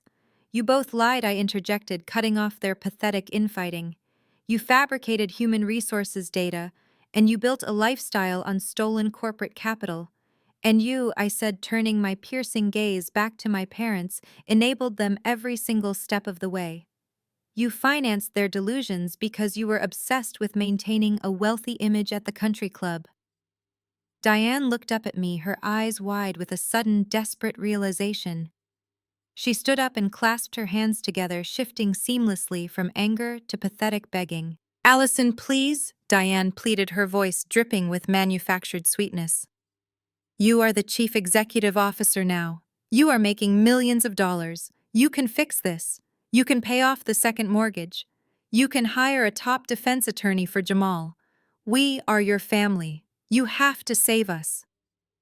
I looked at the three of them standing in my boardroom begging for a financial bailout from the daughter they had relentlessly tormented and dismissed for over a decade. The sheer audacity was almost poetic. They had spent my entire life telling me I was a failure, a disappointment, a problem child who would never amount to anything. Now, facing total bankruptcy and public disgrace, they expected me to open my checkbook and rescue them from their own staggering incompetence. I stepped closer to them, my posture perfectly straight, my expression devoid of any sympathy. I looked directly into the panicked eyes of my mother and father. "I want you to think back to our lovely Thanksgiving dinner," I said coldly. "You chose your golden child. Now you can pay for her crimes. Security will escort you out." The two uniformed security guards stepped into the boardroom. They flanked my parents and my sister, gesturing toward the exit. Richard opened his mouth to launch another tirade, but the cold, unyielding expressions of the guards silenced him.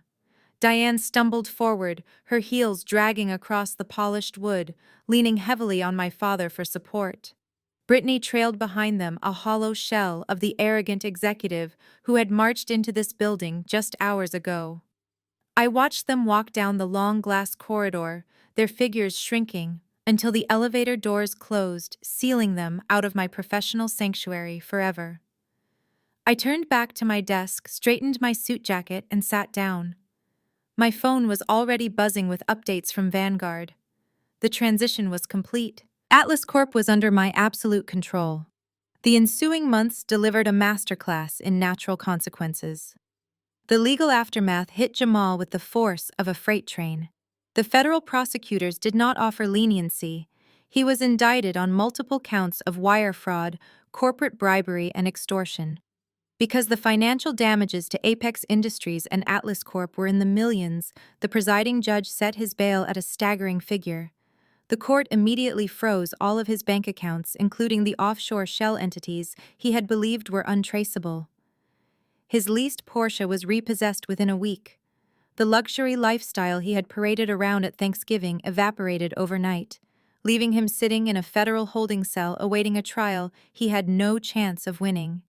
His public defender advised him to take a plea deal, but his fragile ego refused to accept the reality of a prison sentence.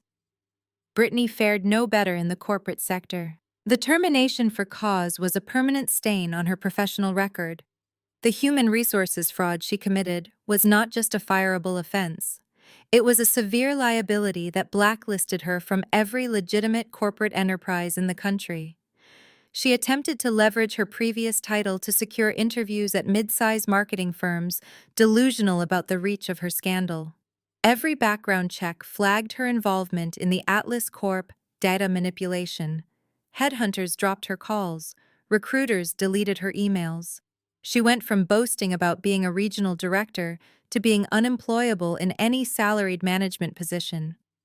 Without Jamal generating an income and her bank accounts rapidly depleting to cover basic living expenses, the facade of the golden child shattered into irreparable pieces. The collateral damage extending to my parents was the most poetic justice of all. Richard and Diane had anchored their suburban identity to the success of their favorite daughter and her husband. When Jamal was arrested and his assets frozen, the payments on the second mortgage they had taken out to fund his criminal enterprise stopped. My parents had exhausted their retirement savings, trying to maintain their wealthy country club image.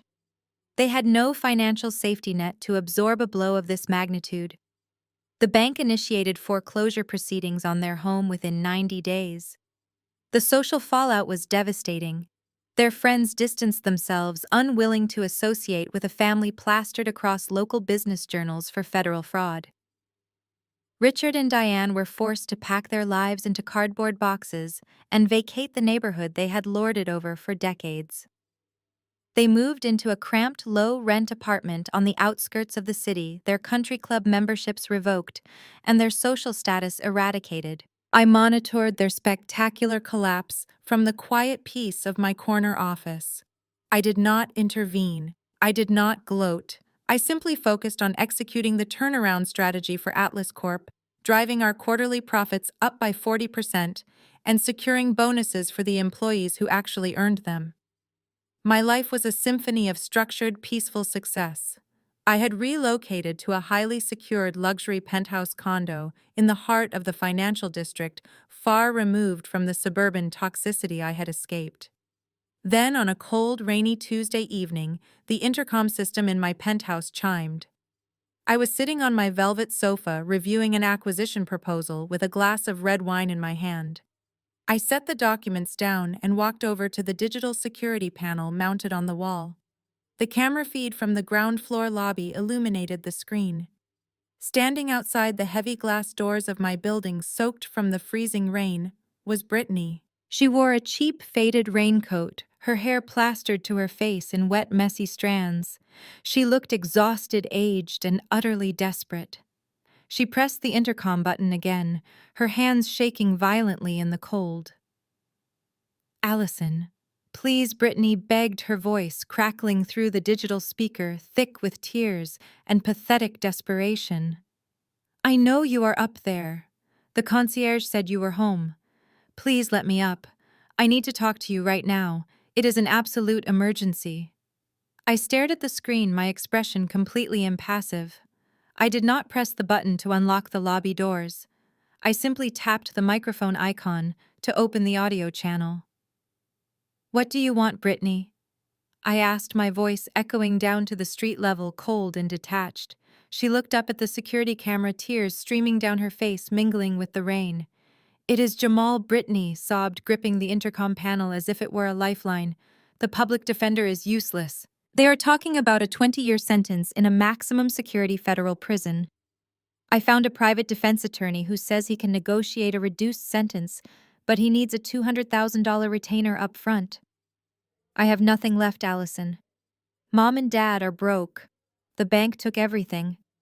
Please, you are making millions at Atlas Corp. You are the only one who can save him. I am begging you for a loan. I will do absolutely anything you ask of me here today. Just please do not let my husband rot behind those iron bars forever." I stared at the high-definition security monitor, watching the cold rain relentlessly beat down on the expensive but ruined fabric of her coat. Brittany stood on the desolate street corner, clutching the brass handle of my building entrance like a desperate beggar seeking sanctuary.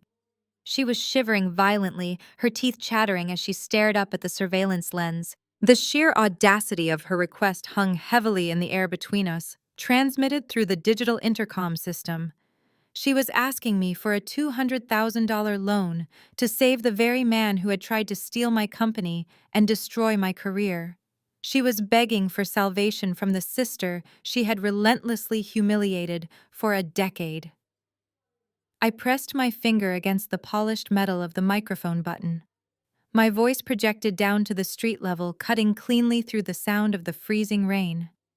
Why would I ever hand you $200,000, Brittany? I asked, my tone completely devoid of any sympathy or familial warmth. You stood in my corporate boardroom and tried to frame me for your own staggering financial crimes. You spread disgusting defamatory lies about my professional integrity.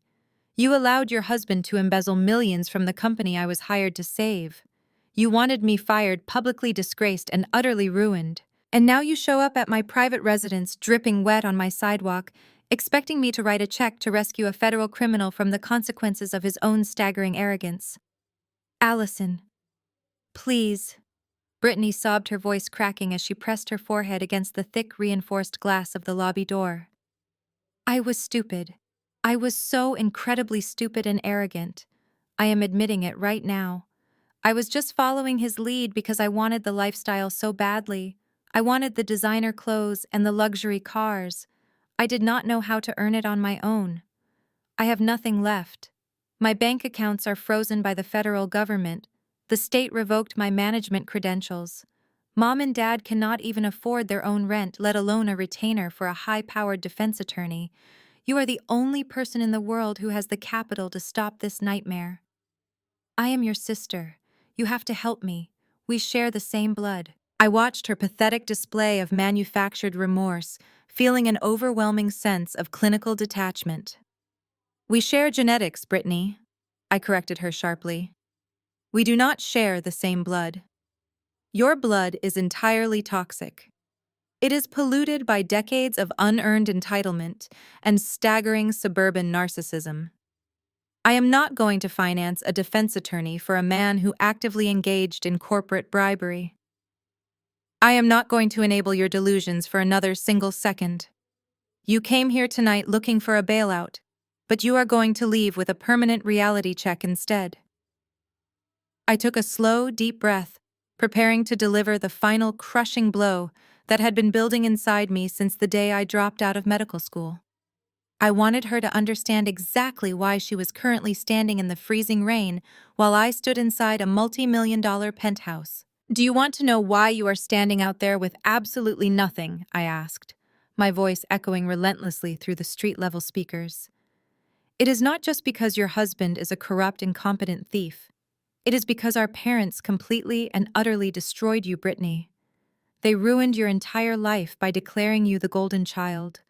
They handed you every single advantage, shielded you from every single consequence, and applauded your mediocrity until you actually believed you were special. They taught you that looking successful was much more important than actually putting in the grueling, difficult work required to achieve real success. They groomed you to be a spectacular, fragile fraud. Brittany stopped crying for a fraction of a second, her eyes widening as the absolute truth of my words struck her like a physical blow. She stared up at the camera, her mouth opening and closing without producing any sound. When I struggled, I continued ruthlessly. Our parents threw me away like garbage. They told everyone I was a massive disappointment. But their rejection was the greatest gift I ever received. Because it forced me to survive. It forced me to build a foundation of actual skills, impenetrable resilience, and genuine corporate competence. You never had to build anything, Brittany. You just married a con artist who leased a Porsche and promised you a shortcut to the top. You are fundamentally incompetent because Richard and Diane loved their perfect image much more than they loved you. They bred you to be a weak, dependent parasite, and the moment the corporate ecosystem demanded actual talent, you completely collapsed. Allison, stop. Brittany wailed, sliding down the glass door until she was kneeling on the wet, freezing concrete of the sidewalk. Stop saying these things. I am begging you. I am completely broken. I am saying them because they are the absolute truth, I stated coldly. And this is the very last time you will ever hear my voice.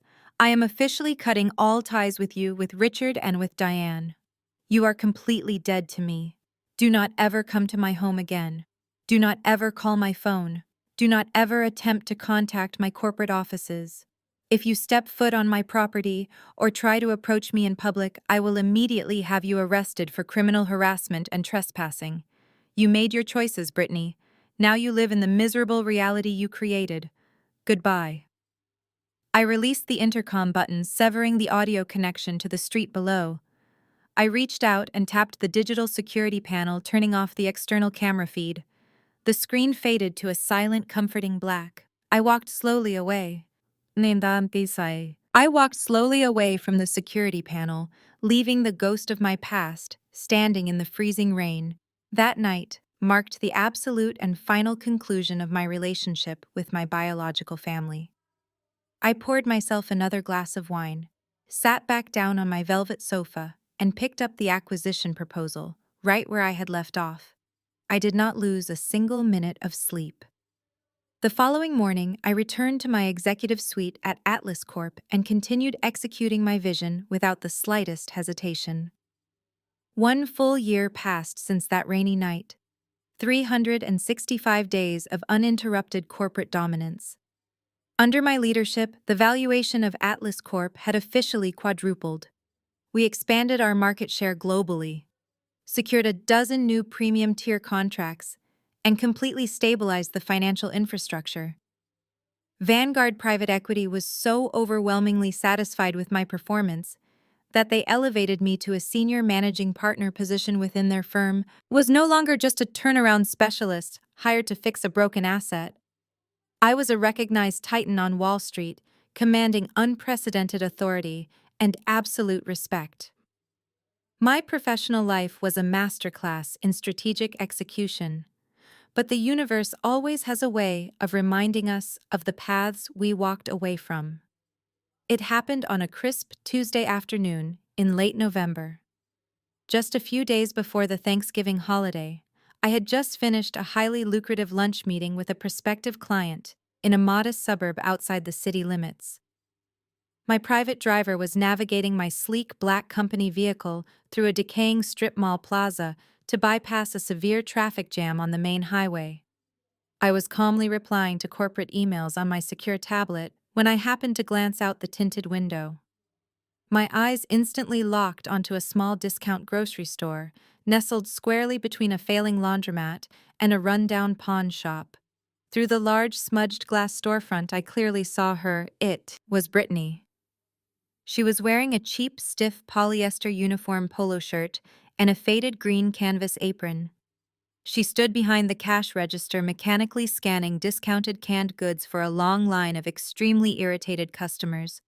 Her flawless blonde hair was tied back in a messy, practical knot, and the arrogant spark that once defined her entire personality was completely extinguished. Her shoulders slumped under the crushing weight of her new, miserable reality. She was working for minimum wage, trying desperately to scrape together enough cash to slowly chip away at the massive mountain of legal debts and federal restitution fines Jamal had left her burdened with after he was officially sentenced to 15 years in federal prison. I watched my sister bag groceries from the quiet, insulated luxury of my chauffeured car. I felt absolutely nothing. There was no pity, and there was no vindictive joy. She was simply a stranger, suffering the direct, unavoidable consequences of her own terrible life choices. My driver continued past the strip mall, leaving her far behind in the rearview mirror. According to the private investigator I had quietly kept on retainer just to monitor their physical distance from my life, Richard and Diane were faring equally as poorly today. Following the sudden bank foreclosure on their massive, beloved suburban home, they had been immediately forced to declare total personal bankruptcy. They were currently living in a tiny, decaying 2-bedroom rental apartment located on the far industrial edge of the city. Their lavish country club memberships were permanently revoked. Their wealthy friends had completely abandoned them without hesitation, and their entire cherished social status was permanently eradicated. Richard was now working as a greeter at a local chain hardware store just to pay their basic monthly utility bills, while Diane spent her long days inside the cramped apartment, bitterly complaining to the empty walls about exactly how terribly unfair this entire world had been to them. They still adamantly refused to take any personal accountability for their staggering financial failures. They had foolishly sacrificed absolutely everything they owned simply to fiercely protect a golden child who ultimately turned out to be nothing but incredibly hollow brass. I returned safely to my luxurious penthouse condo later that beautiful evening. I stood silently near the expansive floor-to-ceiling glass windows, looking out over the glittering, majestic Manhattan skyline. The bright city lights stretched out endlessly below me, serving as a brilliant testament to unyielding ambition and relentless, grueling hard work. I firmly held a heavy crystal glass of very expensive aged bourbon, quietly reflecting deeply on the incredibly profound journey of the previous past year. True ultimate success is definitely not just strictly about accumulating massive financial wealth or successfully securing high-powered corporate executive titles. True, genuine success always requires the immense internal courage to completely and ruthlessly cut out the severely toxic roots that constantly attempt to violently drag you down. We are socially conditioned to blindly believe that we inherently owe our immediate biological relatives absolute, infinite, unconditional loyalty, entirely, regardless of exactly how terribly poorly they constantly treat us. But shared blood is simply a completely random biological coincidence. It definitely does not ever casually grant anyone a free, unlimited pass to horribly disrespect, emotionally manipulate, or maliciously sabotage your beautiful, peaceful life. I had successfully built a truly magnificent, unstoppable empire. The exact moment I finally stopped desperately trying to somehow earn a pathetic seat at a family dinner table where I was absolutely never truly wanted anyway. Instead of begging for their incredibly conditional approval, I simply went out and I boldly bought my very own entire corporate building and I flawlessly built my very own massive table. Family isn't about blood, it's about respect. If they try to hand you the bill for their mistakes, make sure they pay the ultimate price. Have you ever had to cut off a toxic family member to protect your own peace? Tell me in the comments. The compelling story of Allison, who faced relentless manipulation from her own family, highlights a profound and often difficult truth. Biological ties do not excuse toxic behavior. Society frequently conditions us to forgive our relatives unconditionally, pushing the narrative that family is family, regardless of how poorly they treat us. However, as this story vividly illustrates, blind loyalty to toxic individuals only enables their destructive patterns. Allison's parents, sister, and brother-in-law weaponized their familial bond to mask their incompetence, entitlement, and eventually severe corporate crimes.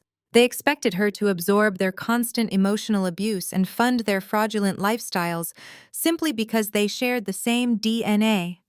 The crucial lesson here is the undeniable necessity of establishing unbreakable boundaries.